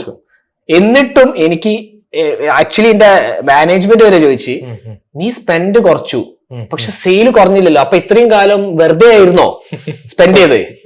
അപ്പൊ ഞാൻ പറഞ്ഞു, അല്ല, നമ്മൾ ഇത്രയും കാലം 3 കൊല്ലമായിട്ട് നമ്മൾ SEOയിൽ സ്പെൻഡ് ചെയ്യുന്നുണ്ട്. ആ SEO കയറി വന്നതുകൊണ്ട്, നമ്മളെ റാങ്കിങ് എല്ലായിടത്തും കയറി വന്നതുകൊണ്ട് അത് ഒരു സൈഡിൽ ഇങ്ങനെ കൂടുന്നതിനനുസരിച്ച് ഞാൻ ഇപ്പുറത്ത് പെയ്ഡ് മാർക്കറ്റിംഗ് സ്പെൻസ് കുറച്ചു. അൾട്ടിമേറ്റ്ലി നമ്മൾ SEO വിൻ ചെയ്യും എപ്പോഴും. ഓക്കെ, എപ്പോ തുടങ്ങണം എന്നൊരു കൺഫ്യൂഷൻ പലർക്കും ഉള്ളൂ. ചിലർ വിചാരിക്കുന്ന ഈ പറഞ്ഞ പോലെ ശരി, പെയ്ഡ് മാർക്കറ്റിംഗ് കോസ്റ്റ് കൂടുമ്പോ നിർത്തുമ്പോ അപ്പോൾ തുടങ്ങാം. അപ്പൊ തുടങ്ങി പിന്നെ ഒരു കൊല്ലം എടുക്കും, 6 to 12 months എടുക്കും. ഇത് അതിനുള്ള ക്ഷമ, ഓൾറെഡി പെയ്ഡ് മാർക്കറ്റിംഗ് ഡെഡ് ആയി, your business is not going to. പിന്നെ അവർക്ക് ക്ഷമ ഉണ്ടാവില്ല. അതായത് ഇത് ഇനിയും ഒരു 6 മാസം കാത്ത് നോക്കി ഇന്ന വേറെ എന്തെങ്കിലും ചെയ്തിട്ട് അപ്പോഴത്തേക്കും മിക്കവാറും ബിസിനസ് താഴത്തേക്കില്ല, ഗ്രാഫ് തുടങ്ങിയിട്ട് എപ്പോഴും ഒപ്പം ചെയ്യണം. ഈ തുടങ്ങുന്ന ഈ സമയത്ത് നമ്മൾ ചെറിയ എഫേർട്ട് എടുത്ത് നമ്മൾ SEO തുടങ്ങുന്നതാണ് എപ്പോഴും ഞാൻ പറയുന്നത്. അതായത് ഞാൻ ഈവൻ പറയാ, പിന്നെ നിങ്ങൾ ഒന്ന് സ്റ്റെബിലിറ്റി വന്നു, ഈവൻ സ്റ്റെബിലിറ്റി ഡേ 1 തൊട്ടിട്ട് SEO ആക്ച്വലി ചെയ്യണം. അത് ആക്ച്വലി അതിനുള്ള ബഡ്ജറ്റ് നിങ്ങൾ വേറെ തന്നെ കാണണം. പലപ്പോഴും വേറൊരു സാധനം കൂടി ഉണ്ട്. ഇപ്പൊ ഈവൻ ബിസിനസ് തുടങ്ങേണ്ട മുന്നേ നമുക്ക് എന്ത് ചെയ്യാം, അവിടെ ഒരു കമ്മ്യൂണിറ്റി ബിൽഡ് ചെയ്യാലോ. അതെ, കറക്റ്റ്. നമുക്ക് ഒരു എന്തെങ്കിലും സെല് ചെയ്യുന്ന അതിനെ കുറിച്ചുള്ള ഒരു കമ്മ്യൂണിറ്റി ബിൽഡ് ചെയ്യാം പലപ്പോഴും. അത് വെബ്സൈറ്റ് ആയിട്ടും പിന്നെ അതിന് നമുക്ക് എന്ത് ചെയ്യാം, നമുക്കത് കൺവേർട്ട് ചെയ്യാവുന്നതേ ഉള്ളൂ. സോ ആ കമ്മ്യൂണിറ്റി സ്ട്രോങ് ആകുമ്പോൾ എന്താ, നമ്മുടെ പ്രൊഡക്റ്റും നമ്മുടെ സ്റ്റോറും സ്ട്രോങ് ആവും. അതെ, അൾട്ടിമേറ്റ്ലി യൂസർക്ക് അല്ലെങ്കിൽ കസ്റ്റമർക്ക് എന്താണോ വേണ്ടത് അതിന്റെ മുകളിലുള്ള കണ്ടന്റ് ബിൽഡ് ചെയ്തിട്ട് ആ കണ്ടന്റ് വെച്ചിട്ട് കസ്റ്റമർക്ക് തോന്നുന്നു okay this is the right content. അതോടുകൂടി പിന്നെ നമ്മൾ അതിന്റെ മുകളിൽ ഒരു പ്രൊഡക്റ്റ് റിലീസ് ചെയ്യുമ്പോൾ ഓട്ടോമാറ്റിക്കലി അത് അതോറിറ്റി ഒരു ട്രസ്റ്റ് ബിൽഡ് ആയി കഴിഞ്ഞു. It's a done deal. അപ്പൊ അതാണ് ബേസിക്കലി അവിടെ ചെയ്യേണ്ടത്. You have to build. അപ്പൊ കമ്മ്യൂണിറ്റി ബിൽഡിംഗ്. ഓക്കെ, അപ്പൊ കമ്മ്യൂണിറ്റി ബിൽഡിംഗിനെ കുറിച്ച് സംസാരിക്കും. എങ്ങനെയൊക്കെ നമുക്ക് ഈ കമ്മ്യൂണിറ്റി ബിൽഡ് ചെയ്യാം? കമ്മ്യൂണിറ്റി ബിൽഡിംഗിലേക്ക് വരുമ്പോൾ ഞാൻ ജസ്റ്റ് പറയുന്നത് നമ്മുടെ ലൈക്ക് വാട്സ്ആപ്പ് കൈൻഡ് ഓഫ് അങ്ങനെയല്ല പറയുന്നത്. ഞാൻ പറഞ്ഞൊരു സാധനം ആ ഒരു കണ്ടന്റ് ക്ലസ്റ്റർ ബിൽഡ് ചെയ്യുന്ന കേസാ പറയുന്നത്. അപ്പൊ നമ്മുടെ സെയിം മൈൻഡിൽ നമ്മുടെ ഇല്ലെങ്കിൽ നമ്മുടെ കസ്റ്റമേഴ്സ് ആവാൻ ചാൻസ് ഉള്ള ആളുകൾക്ക് വേണ്ട കണ്ടന്റ് നമ്മൾ പ്രൊവൈഡ് ചെയ്യുന്നു. നമ്മുടെ കസ്റ്റമേഴ്സും ചാൻസ് ഉള്ള ആളുകളുണ്ട്, ഇല്ലെങ്കിൽ ഇൻട്രസ്റ്റ് ഉള്ള ആൾക്കാർക്ക് എന്ത് ചെയ്യുന്നു, നമ്മൾ ആ കണ്ടന്റ് കൃത്യമായി പ്രൊവൈഡ് ചെയ്യുന്നു. അതുവഴി നമുക്ക് എന്ത് ചെയ്യാൻ പറ്റും, ഈ ആളുകളെ ഡയറക്റ്റ് പ്രൊഡക്റ്റിലേക്ക് കൺവേർട്ട് ചെയ്യാൻ ഒരിക്കലും ഞാൻ പറയുന്നില്ല. ചിലപ്പോൾ പോസിബിൾ ആണ്, മേ ബി. അത് നമുക്ക് ഈ പറഞ്ഞ സോഫ്റ്റ്വെയർ സാസ് കമ്പനീസ് ചെയ്യുന്ന ഒരു മെയിൻ പരിപാടിയാണ് അത്. അതായത് പലപ്പോഴും ഡയറക്റ്റ് സോഫ്റ്റ്വെയർ ഒരു പ്രോബ്ലത്തിന്റെ സൊല്യൂഷൻ കൊടുത്തിട്ട് ആ സൊല്യൂഷൻ അവരുടെ ആപ്പ് കൂടെ കൊടുത്തിട്ട് ഈ പറഞ്ഞ പോലെ സെയിമിലേക്ക് സ്വിച്ച് റൈറ്റ്. അതെ, കറക്റ്റ്. സോ അത് ചെയ്യുന്ന പരിപാടിയാണ്. സോ ഇതുപോലെ നമുക്ക് എല്ലാത്തിനും ചെയ്യാൻ പറ്റും. അതിപ്പോ ആ ഒരു ട്രസ്റ്റ് ബിൽഡ് ചെയ്തിട്ടും ഈ പറഞ്ഞ പോലെ ആ ഒരു കമ്മ്യൂണിറ്റി, അത് കമ്മ്യൂണിറ്റിയിലേക്ക് വന്നിട്ട് അത് എല്ലാ പ്രവർത്തനം ബിൽഡ് ചെയ്യാൻ പറ്റുന്നതാണ്. ഇതിനകത്ത് ഞാനൊരു എക്സാമ്പിൾ പറയാം. ഫിറ്റർ ഞാൻ വളരെ ക്ലോസ്ലി ഫോളോ ചെയ്യുന്ന ഒരു കമ്പനിയാണ്. അവർ ചെയ്തത് പറഞ്ഞു കഴിഞ്ഞാല് അവർ SEO പെർഫോമൻസ് മാർക്കറ്റ് ഇതൊന്നും അവർക്ക് അറിയില്ല, ഫൗണ്ടർക്ക് അറിയില്ല. ഫൗണ്ടർ എന്ത് ചെയ്തു, അവന്റെ ഒരു ഫ്രണ്ടിന് ട്രെയിനിങ് കൊടുത്തു 1-on-1 വാട്സാപ്പിൽ. അപ്പൊ അതിന് ഭയങ്കര റിസൾട്ട്സ് ഉണ്ടായി. അപ്പൊ അവന്റെ കുറെ ഫ്രണ്ട്സ് ഒന്ന് സൈനപ്പ് ചെയ്തു. അങ്ങനെ അവർക്കും 1-on-1 കൊടുത്തു. ഇതൊരു 10-20 എണ്ണം ആയപ്പം ഇത് 1-on-1 കൊടുക്കാൻ ഫൗണ്ടർക്ക് പറ്റുന്നില്ല. അപ്പൊ ഫൗണ്ടർ എന്ത് ചെയ്ത്, ഒരുവിധം എല്ലാവരും സെയിം ലൈഫ് സ്റ്റൈൽ കാര്യങ്ങളൊക്കെ ഉണ്ടായതുകൊണ്ട് ഗ്രൂപ്പ് ഉണ്ടാക്കി, വാട്സാപ്പ് ഗ്രൂപ്പ് ഉണ്ടാക്കി. കുറച്ചങ്ങോട്ട് എത്തിയപ്പം മൂപ്പർക്ക് അതും കൊടുക്കാൻ പറ്റാണ്ടായി. കാരണം ഇത് എല്ലാവർക്കും പിന്നെ എന്താ പറയാ സ്പെസിഫിക് സാധനങ്ങൾ ചെയ്യേണ്ടി വന്നു. അപ്പൊ എന്ത് ചെയ്തു, കൂടുതൽ ട്രെയിനേഴ്സിനെ ആഡ് ചെയ്തു. അപ്പൊ അവിടെ ഞാൻ മനസ്സിലാക്കി, അപ്പൊ വാട്സ്ആപ്പ് ഗ്രൂപ്പായ 250 എത്തിയപ്പോൾ വാട്സ്ആപ്പിന്റെ ലിമിറ്റ് കഴിഞ്ഞു. അന്ന് 250 ആയിരുന്നു വാട്സ്ആപ്പിന്റെ ലിമിറ്റ്, ഇപ്പം 1024 തോന്നുന്നു. അപ്പൊ എന്ത് ചെയ്തു, അവര് ഫേസ്ബുക്ക് ഗ്രൂപ്പ് ആക്കി മാറ്റി. മീൻസ് അവിടെ ഞാൻ ശരിക്കും ഇതങ്ങനെ വന്ന് ഇങ്ങനെ കമ്മ്യൂണിറ്റി ഇങ്ങനെ ശരിക്കുള്ള കമ്മ്യൂണിറ്റി ബിൽഡിംഗ് എക്സസൈസ്. അത് കഴിഞ്ഞിട്ടാണ് അവർ വെബ്സൈറ്റും കാര്യങ്ങളും ഒക്കെ ശരിയാക്കുന്നത്. പക്ഷെ അപ്പോഴത്തേക്കും അപ്പൊ വെബ്സൈറ്റ് ലോഞ്ച് ചെയ്യുമ്പോഴത്തേക്കും കുറെ ട്രാഫിക് വരുന്നു. അപ്പൊ ഗൂഗിൾ നോക്കണ എന്താ, ഇതെന്തോ കാര്യമായിട്ട് ഇവൻ ചെയ്തിട്ടുണ്ട്. അപ്പൊ അങ്ങനെ കമ്മ്യൂണിറ്റി ബിൽഡ് ചെയ്യുന്നതും ഒരു ആക്ടിവിറ്റിയാണ്. അതായത് കാറ്റർ ചെയ്യാന്നുള്ളതാണ് യൂസർ ആയിട്ട്. അപ്പൊ ആ കമ്മ്യൂണിറ്റിയിലെ പ്രത്യേകത പറഞ്ഞു കഴിഞ്ഞാൽ എപ്പോഴും ആ ഫൗണ്ടർ തന്നെ ഇടപെടണമെന്നില്ല. Once the community is build, ആ കമ്മ്യൂണിറ്റി അവർക്ക് വേണ്ടിയിട്ടുള്ള പിന്നെ ആൻസേഴ്സ് കൊടുക്കും. ആർക്കും ഡൗട്ട് ഇപ്പൊ എപ്പോഴും ഒരാൾക്ക് ഈ ആൻസർ കൊടുത്തോണ്ടിരിക്കാൻ പറ്റൂല. ആ കമ്മ്യൂണിറ്റിയിൽ ആരെങ്കിലും ഒക്കെ ഹെൽപ്പ് ചെയ്തോണ്ടിരിക്കും. അപ്പൊ അത് നോക്കുമ്പോൾ ഗൂഗിൾ നോക്കുമ്പോൾ ട്രാഫിക് വന്നുകൊണ്ടേയിരിക്കുന്നു വിത്തൗട്ട് ഈവൻ റാങ്കിങ്. മനസ്സിലായി? അപ്പൊ even before building the business they build the community. അപ്പൊ നമ്മൾ SEOന്റെ പല കാര്യങ്ങളും സംസാരിച്ചു. Of page SEO, on page SEO, technical SEO, community building, content strategy, CAC cost എങ്ങനെ കുറയ്ക്കാം. ഇനിയുള്ളത് നമ്മൾ പേജസിൽ നമ്മൾ എന്തെങ്കിലും സ്പെസിഫിക്, ഇപ്പോൾ പ്രൊഡക്റ്റ് പേജ് ഫോർ എക്സാമ്പിൾ എന്തെങ്കിലും സ്പെസിഫിക്കലി SEOനെ ഇമ്പാക്ട് ചെയ്യുന്ന ഐറ്റംസ് ഉണ്ടാവും. ഈ പേജ് സ്പീഡ് നമുക്ക് ഓൾറെഡി അറിയാം. വാട്ട് എൽസ് പറഞ്ഞ പോലെ ഈ പറഞ്ഞ ബേസിക്കലി പ്രൊഡക്റ്റ് പേജ് എന്താ, നമ്മുടെ സെയിൽസ് നടക്കുന്നത് ഇപ്പൊ ഇ-കോമേഴ്സ് സമയത്ത് നമ്മുടെ സെയിൽസ് നടക്കുന്ന പോയിന്റ് പ്രൊഡക്റ്റ് പേജാണ്. അൾട്ടിമേറ്റ്ലി നമുക്ക് സെയിൽസ് കൊണ്ടുവരാൻ പോകുന്നത് ഇ-കോമേഴ്സ് ആണെങ്കിൽ ഇ-കോമേഴ്സിൽ മൊത്തം സെയിൽസ് കൊണ്ടുവരാൻ പോകുന്നത് നമ്മുടെ പ്രൊഡക്റ്റ് പേജ് ആണ് അല്ലെ. സോ അത് എങ്ങനെ ബിൽഡ് ചെയ്യണം, സോ അതിനൊരു flow basically conversion rate optimisation തന്നെയാണ്. ഈ CROയും SEOയും ഭയങ്കര റിലേറ്റഡാണ്. പലപ്പോഴും ആൾക്കാർ നോക്കുന്നില്ല. പക്ഷെ കൊണ്ടുവന്ന ട്രാഫിക്കിന്, അതായത് നമ്മുടെ പേജിലേക്ക് വന്ന ട്രാഫിക്കിനെ എങ്ങനെ കൺവേർട്ട് ചെയ്യണം, ആ കൺവേർട്ട് ചെയ്യുമ്പോഴാണല്ലോ മണി വരുന്നുള്ളൂ. അതെ. So that's very important actually. So ആ ഒരു സ്ട്രക്ചർ, അതായത് സ്ട്രക്ചർ ഡെഫിനറ്റ് സ്ട്രക്ചർ ഞാൻ പറയുന്നില്ല, ബട്ട് എന്തൊക്കെ ഇൻക്ലൂഡ് ചെയ്യണം. അപ്പോൾ എന്തിനു വേണ്ടി ഇൻക്ലൂഡ് ചെയ്യാം? ഒന്ന് നമ്മുടെ പറഞ്ഞ പ്രൊഡക്റ്റിന്റെ കംപ്ലീറ്റ് ഡീറ്റെയിൽസ് അറിവാണ്. ഒരു പ്രൊഡക്റ്റ് എന്തായിക്കോട്ടെ, ഇപ്പൊ ഒരു ഫോൺ ആയിക്കോട്ടെ, ഫോൺ എടുക്കാം. സോ ആ ഫോണിന്റെ ഒന്ന് മുകളിൽ വേണമെങ്കിൽ ബ്രെഡ് ക്രംസിന്റെ ഒരു സാധനം കൊടുക്കാം. ഏത് കാറ്റഗറിയിൽ വന്ന്, ഏത് സബ് കാറ്റഗറിയിൽ വന്ന്, ബ്രാൻഡ്, ഫോണിന്റെ കംപ്ലീറ്റ് ഡീറ്റെയിൽസ്, എല്ലാ സൈഡിൽ നിന്നുള്ള ഫോട്ടോസ്, അതിന്റെ ഡയമെൻഷൻസ്, കസ്റ്റമർ എന്താ ആഗ്രഹിക്കുന്നു ആ ഒരു സാധനം. സോ അവിടെ ഓൺ പേജ് ഫാക്ടേഴ്സ് ഒരുപാട് വരുന്ന വായിക്കുന്ന ഞാൻ പോകുന്നില്ല. കാരണം SEO അതിലേക്ക് പോയാൽ പിന്നെ ഹെഡിങ് അങ്ങനെ ഒരുപാട് അതൊന്നും പോകുന്നില്ല. ടെക്നിക്കലാണ്. അതെ, വെറുതെ അതിലേക്ക് പോകുന്നില്ല. കൃത്യമായ ആ പ്രൊഡക്റ്റിന്റെ ഇൻഫർമേഷൻസ് കൊടുക്കുക, കൃത്യമായ പ്രൊഡക്റ്റിന്റെ ഹെഡിങ് കൊടുക്കുക, അതിന്റെ descriptions, product specifications, customer reviews. So customer റിവ്യൂസിലേക്ക് വരുമ്പോൾ, ഇ-കോമേഴ്സിലേക്ക് വരുമ്പോൾ കസ്റ്റമർ റിവ്യൂസിന് ഭയങ്കര ഇമ്പോർട്ടൻസ് ഉണ്ട്. ആ ഒരു ട്രസ്റ്റ് ബിൽഡ് ചെയ്യുന്നത് വേറെ ലെവലിലാണ്. ഇപ്പോൾ നമുക്കിനി സ്കീമ മാർക്കപ്പ് ചെയ്യാൻ പറ്റും. സ്കീമ മാർക്കപ്പ് പറഞ്ഞാൽ നിങ്ങൾ സെർച്ച് ചെയ്യുമ്പോൾ കണ്ടിട്ട് അറിയില്ല, ഗൂഗിൾ സെർച്ച് ചെയ്യുമ്പോൾ ചില പ്രൊഡക്റ്റ് പേജിന്റെ അടിയിൽ സ്റ്റാർ റേറ്റിംഗ് കണ്ടിട്ടുണ്ടായിരിക്കും. അത് നമ്മൾ സ്ട്രക്ചേർഡ് ഡാറ്റ എന്ന് വിളിക്കാം, പ്രൊഡക്റ്റ് സ്കീമ തന്നെ വിളിക്കാം. അപ്പോൾ ഒരുപാട് സ്കീമുകൾ അങ്ങനെ വേറെയുണ്ട്. ഇ-കോമേഴ്സിലേക്ക് ഏറ്റവും ഇമ്പോർട്ടന്റ് വരുന്ന പ്രൊഡക്റ്റ് സ്കീമാണ്. ഈ star rating, in stock, out of stock, ഇതൊക്കെ നമുക്ക് സ്കീമ ചെയ്യാൻ പറ്റും. സോ ബേസിക്കലി പ്രൊഡക്റ്റ് പേജിൽ മിനിമം വേണ്ട കുറെ ഫീൽസ് ഉണ്ട്. Product description, product image, product video, even പ്രൊഡക്റ്റിന്റെ വീഡിയോ ഉണ്ടെങ്കിൽ, പ്രൊഡക്റ്റ് എന്താ കൃത്യമായി ഡിസ്ക്രൈബ് ചെയ്യുന്ന വീഡിയോ ഉണ്ടെങ്കിൽ, സോ പ്രൊഡക്റ്റിനെ കുറിച്ചുള്ള കംപ്ലീറ്റ് ഇൻഫർമേഷൻസ്, FAQs കൊണ്ടുവരാം, ഡൗട്ട്സ് വരാം. ഇപ്പൊ ഫോണിന്റെ കേസിൽ വേറെ എന്തെങ്കിലും FAQs കൊണ്ടുവരാം. ഒരു പ്രൊഡക്റ്റിനെ കുറിച്ച് കൃത്യമായ ഡൗട്ട് വരാൻ ചാൻസ് ഉണ്ട് ഒരുപാട്. അപ്പൊ യൂസർ യൂഷ്വലി ചോദിക്കാൻ ചാൻസ് ഉള്ള ക്വസ്റ്റ്യൻസ് എന്ത് ചെയ്യാം, FAQ ആയിട്ട് കൊടുക്കാം. സോ ആ പ്രൊഡക്റ്റിന്റെ പേജിലേക്ക് വന്ന പിന്നെ ആള് വേറൊരു പേജിലേക്ക് പോവാൻ പാടില്ല. ഡയറക്റ്റ് പ്രൊഡക്റ്റ് പേജിൽ വന്നു കഴിഞ്ഞാൽ കസ്റ്റമർക്ക് വേണ്ടത് ആളുടെ ക്വയറി എന്താ, ഇപ്പൊ ഞാൻ buy Samsung mobile, Samsung S20, I want buy Samsung S23. So ഞാൻ സെർച്ച് ചെയ്യാൻ പോകുന്നത് ബൈ സാംസങ് S23 എന്നായിരിക്കും. ഓക്കെ, അതൊരു ട്രാൻസാക്ഷണൽ ക്വയറിയാണ്. നമുക്ക് അവിടെ ഒരു ആക്ഷൻ ടേക്കിംഗ് ഒരു കപ്പാസിറ്റി ആ ഒരു യൂസർക്ക് ഉണ്ട്, ഇല്ലെങ്കിൽ ഒരു ട്രാൻസാക്ഷൻ നടത്താൻ കപ്പാസിറ്റി യൂസർക്ക് ഉണ്ട്. സോ അങ്ങനെ ഒരാള് നമ്മുടെ പ്രൊഡക്റ്റ് പേജിലേക്ക് വരുമ്പോൾ ആളെ കൺവേർട്ട് ചെയ്യണം. അതിന് നമ്മുടെ ഒബ്ജക്റ്റീവ് അവിടെ. അവിടെ ഞാൻ ചോദിക്കട്ടെ ഒരു ഡൗട്ട് അതിനകത്ത് കമ്പയർ കൊടുത്തു കഴിഞ്ഞാൽ അത് വേറൊരു ഫോണിലേക്കും ചേഞ്ച് ആവൂലേ? ചേഞ്ച് ആവും. സോ കമ്പയർ വരുമ്പോൾ അതൊരു വേറൊരു കണ്ടന്റിന്റെ വേറൊരു സ്ട്രാറ്റജി ആയിട്ട് നമുക്ക് പറയാൻ പറ്റുള്ളൂ. അതായത് അത് ശരിക്കും ഇതിന്റെ മുന്നിലുള്ള സ്റ്റേജാ. ഇപ്പൊ നമുക്ക് ഇന്റന്റിനെ, യൂസർ ഇന്റന്റ് 4 തരംതിരിക്കാൻ പറ്റും. ഒന്ന് ഇൻഫർമേഷൻ ഇന്റന്റ്, പിന്നെ ഉള്ളത് നാവിഗേഷൻ ഇന്റന്റ് ഉണ്ട്, കൊമേഴ്ഷ്യൽ ഇന്റന്റ് ഉണ്ട്, ട്രാൻസാക്ഷൻ ഇന്റന്റ്. ട്രാൻസാക്ഷൻ ഇന്റന്റ് പറഞ്ഞ ആക്ഷൻ ടേക്കിംഗ് പ്രോസസ്. അപ്പൊ ഞാൻ പറഞ്ഞ ഈ ബൈന്റെ ഒരു കേസ് പറഞ്ഞില്ല, ബൈ സാംസങ് S23 വരും, അത് transaction. User is trying to take an action. അതെ, ആ ഒരു സംഭവം വേറെ ഒന്നല്ല. സോ അവിടെ പർച്ചേസ് ആയിരിക്കാം, വേറെ എന്തെങ്കിലും ആക്ഷൻസ് ആയിരിക്കാം. ഓക്കെ, സോ അതിന് മുന്നിലുള്ള സ്റ്റേജ് ഉണ്ട്, ഒരു കൊമേഴ്ഷ്യൽ സ്റ്റേജ്. ഇപ്പൊ നമ്മൾ ജസ്റ്റ് അസ്യൂം ലൈക്ക് എനിക്കൊരു ഫോൺ വാങ്ങണം, എനിക്കൊരു ഡൗട്ട് ലാസ്റ്റ് സ്റ്റേജിൽ എത്തി ഞാൻ, സാംസങ് S23 വേണോ iPhone 15 വേണോ? സോ ഒരു ഡൗട്ട് ഉണ്ട്, അവിടെ കുറച്ച് ഫീച്ചേഴ്സിനെ വെച്ച് ഡൗട്ട് ഉണ്ട്. സോ ആ ഒരു സ്റ്റേജ് നമുക്ക് ചെയ്യേണ്ടതാണ് കൊമേഴ്ഷ്യൽ കവറേജ് ഡയറക്റ്റ് ചെയ്യുന്നതാണ്. അപ്പൊ കൊമേഴ്ഷ്യൽ കവറേജ് പറയുമ്പോൾ ആഫ്റ്റർ ദാറ്റ് ഇന്റന്റ് അല്ലെങ്കിൽ ആ ക്വയറിക്ക് ശേഷം അവിടെ ഒരു ആക്ഷൻ ടേക്കിങ്ങിനുള്ള പോസിബിലിറ്റി ഉണ്ട്. സോ അത് നമുക്ക് എന്ത് ചെയ്യാം, ഒരു കമ്പയർ പേജ് ആയിട്ട് സെറ്റ് ചെയ്യാൻ പറ്റും. അതായത് സാംസങ് S23 വേഴ്സസ് ആപ്പിൾ 15, അതിന്റെ ഫീച്ചേഴ്സ് ഫുള്ള് കൊടുക്കുന്നു, ഡീറ്റെയിൽസ് ലിസ്റ്റ് ചെയ്യുന്നു, താഴെ ഒരു buy button. So that is action taking. അത് നെക്സ്റ്റ് സ്റ്റേജിലേക്കാണ്, അത് ട്രാൻസാക്ഷൻ ഇന്റേജിലേക്കായി അപ്പോഴേക്കും. അങ്ങനെയാണ് അപ്പൊ ലാൻഡിംഗ് പേജസ് ആക്ച്വലി സെറ്റ് ചെയ്യേണ്ടത്. ബൈ iPhone 15 Pro എന്ന് പറഞ്ഞു കഴിഞ്ഞാൽ ആക്ച്വലി ആ iPhone 15 Pro ട്രാൻസാക്ഷണൽ പേജ്, അതായത് പ്രൊഡക്റ്റ് പേജിലേക്ക് എത്തണം. പക്ഷെ നേരെ മറിച്ച് iPhone 15 Pro vs iPhone 14 Pro എന്ന് പറഞ്ഞു കഴിഞ്ഞാൽ നമ്മൾ കമ്പാരിസൺ പേജിലേക്ക് വിടണമെന്ന് ഏറ്റവും നല്ലത്. അവർക്ക് അതാണ് വേണ്ടത്, അതാണ് അതിന്റെ ഒരു പാത്ത്. ഇപ്പൊ ഈ ഫസ്റ്റ് സംസാരിക്കാച്ചാല് ഇൻഫർമേഷൻ, ഇപ്പൊ എനിക്ക് എന്ത് ഫോണാ വാങ്ങണ്ടെന്ന് അറിയില്ല. സോ അതിനിടെ ഫീച്ചർ ലൈക്ക് എനിക്കൊരു 50 MP ക്യാമറ വേണം, അതാണ് എനിക്ക് വേണ്ട സാധനം. അപ്പൊ നമ്മൾ അവിടെ സെർച്ച് ചെയ്യുമ്പോൾ ഇൻഫർമേഷൻ കുറയാ, അതായത് ഫോൺസ് വിത്ത് 50 MP ക്യാമറ ആണോ അല്ലെങ്കിൽ മെഗാ പിക്സൽ ക്യാമറ ആണോ, സംതിങ് ലൈക്ക് ദാറ്റ്.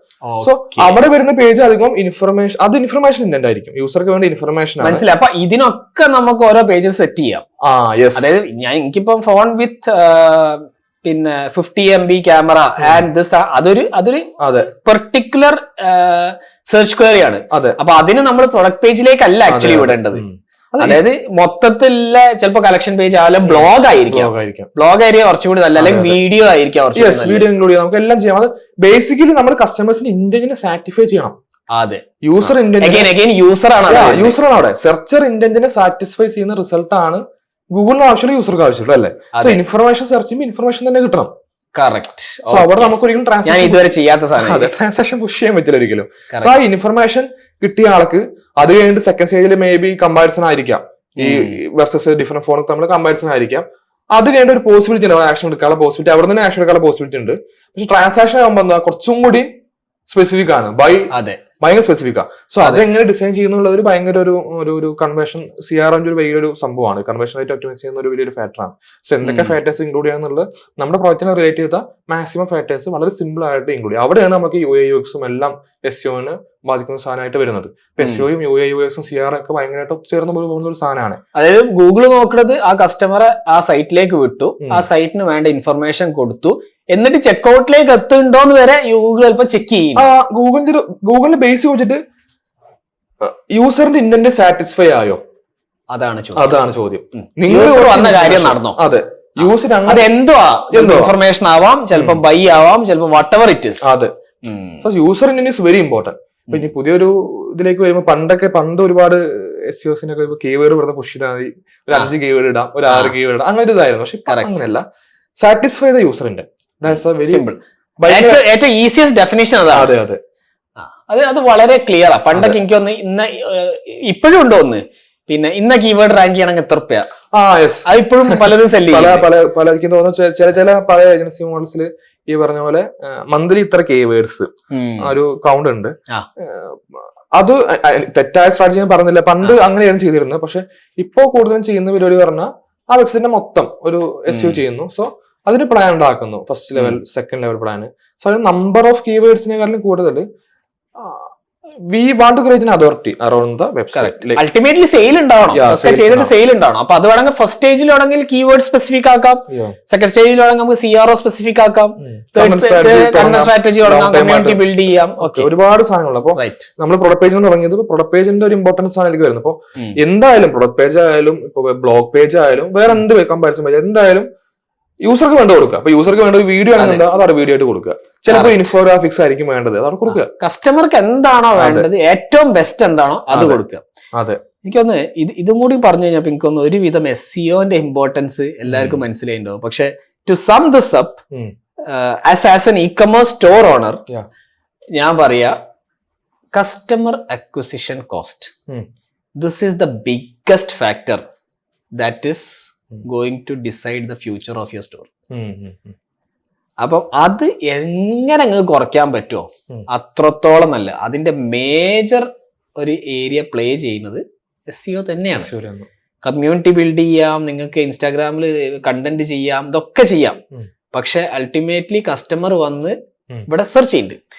ഓക്കെ, ഇതിന്റെ ഒരു ഫ്യൂച്ചർ പ്രോസ്പെക്റ്റീവ് ഞാൻ കണ്ടു. അത് മേ ബി ദിലീപിന് അറിയാനുണ്ടാവില്ല, or I will try to talk about it. ഇപ്പൊ എന്റെ ഒരു ഫ്രണ്ട് ഉണ്ട്, ടോണി, ഡാറ്റ ഹട്ട് എന്ന കമ്പനി റൺ ചെയ്തോ. അവർ കാര്യമായിട്ട് ചെയ്യുന്നത് വെബ് സ്ക്രാപ്പിംഗ് ആണ്. അതായത് ഇപ്പൊ നിങ്ങൾക്ക് ഒരു 1000 പ്രൊഡക്റ്റ് ഉണ്ട്, ആ ഡാറ്റ വേറെ ഏതെങ്കിലും ഒരു വെബ്സൈറ്റിലുണ്ട്, അവിടുന്ന് സ്ക്രാപ്പ് ചെയ്ത് ഇപ്പുറത്തേക്ക് കൊണ്ടുവന്നു തരും.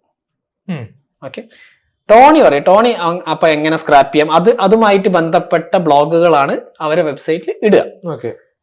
ടോണി പറയുന്നത് അവന്റെ SEO ട്രാഫിക് ഡ്രോപ്പായി, traffic is coming from Perplexity.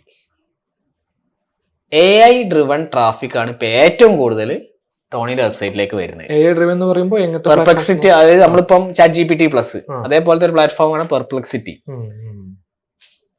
Okay, അപ്പൊ ഇനി AIക്ക് വേണ്ടിട്ട് ട്യൂൺ ചെയ്യേണ്ടി വരും എന്നുള്ളതാണ് ഞങ്ങൾ ടെക് ഗ്രൂപ്പുകളിൽ സംസാരിക്കുന്നത്. AIക്ക് വേണ്ടി ട്യൂൺ ചെയ്യാൻ പറയുമ്പോൾ നമ്മളിപ്പോ ChatGPT എങ്ങനെ ഇൻഫർമേഷൻ എടുക്കുന്നത്? They are taking information from the website, right? Correct. ആ വെബ്സൈറ്റിൽ ഇൻഫർമേഷൻ ആക്യുറേറ്റ് ആവുന്ന ChatGPT എടുക്കുന്നുള്ളൂ. സോ ബേസിക്കലി യൂസർ അല്ലെങ്കിൽ ആക്യുറേറ്റ് ഇൻഫർമേഷൻസ്. കറക്റ്റ്. അതായത് നമ്മൾ ഓൾറെഡി ഇപ്പൊ നമ്മളൊരു ബ്ലോഗ് എഴുതുമ്പോ, പുതിയൊരു ബ്ലോഗ് എഴുതുന്നു, പുതിയ ബ്ലോഗ് ചെയ്യുന്നു, അപ്പൊ ഒരുപാട് ബ്ലോഗ് അതിന് മേ ബി അതിൽ ഉണ്ടായിരിക്കാം. ഓൾറെഡി ആ ബ്ലോഗ് ഒരുപാട് ഗൂഗിളിൽ റാങ്ക് ചെയ്യുന്നുണ്ടായിരിക്കാം. സോ അവിടെ നമ്മൾ റാങ്ക് ചെയ്യുന്നത് എന്താ, അവരെക്കാട്ടിലും ബെറ്റർ ആയിട്ടുള്ള ഇൻഫർമേഷൻസ് നമ്മൾ കൊടുക്കണം. In times of content, image, video, what ever.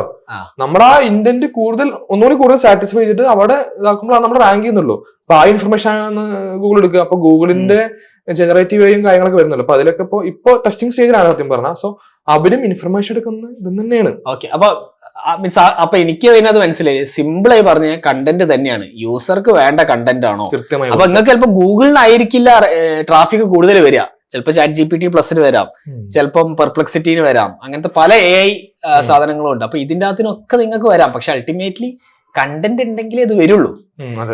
Source ചിലപ്പോൾ മാറിയേക്കാം. പക്ഷെ ഇതിന്റെ അകത്ത് എനിക്ക് മനസ്സിലായി, ഈവൻ SEO ആണെങ്കിലും യൂസർക്ക് വേണ്ട കണ്ടന്റ് നമ്മുടെ വെബ്സൈറ്റിൽ കൃത്യമായിട്ടുണ്ട്.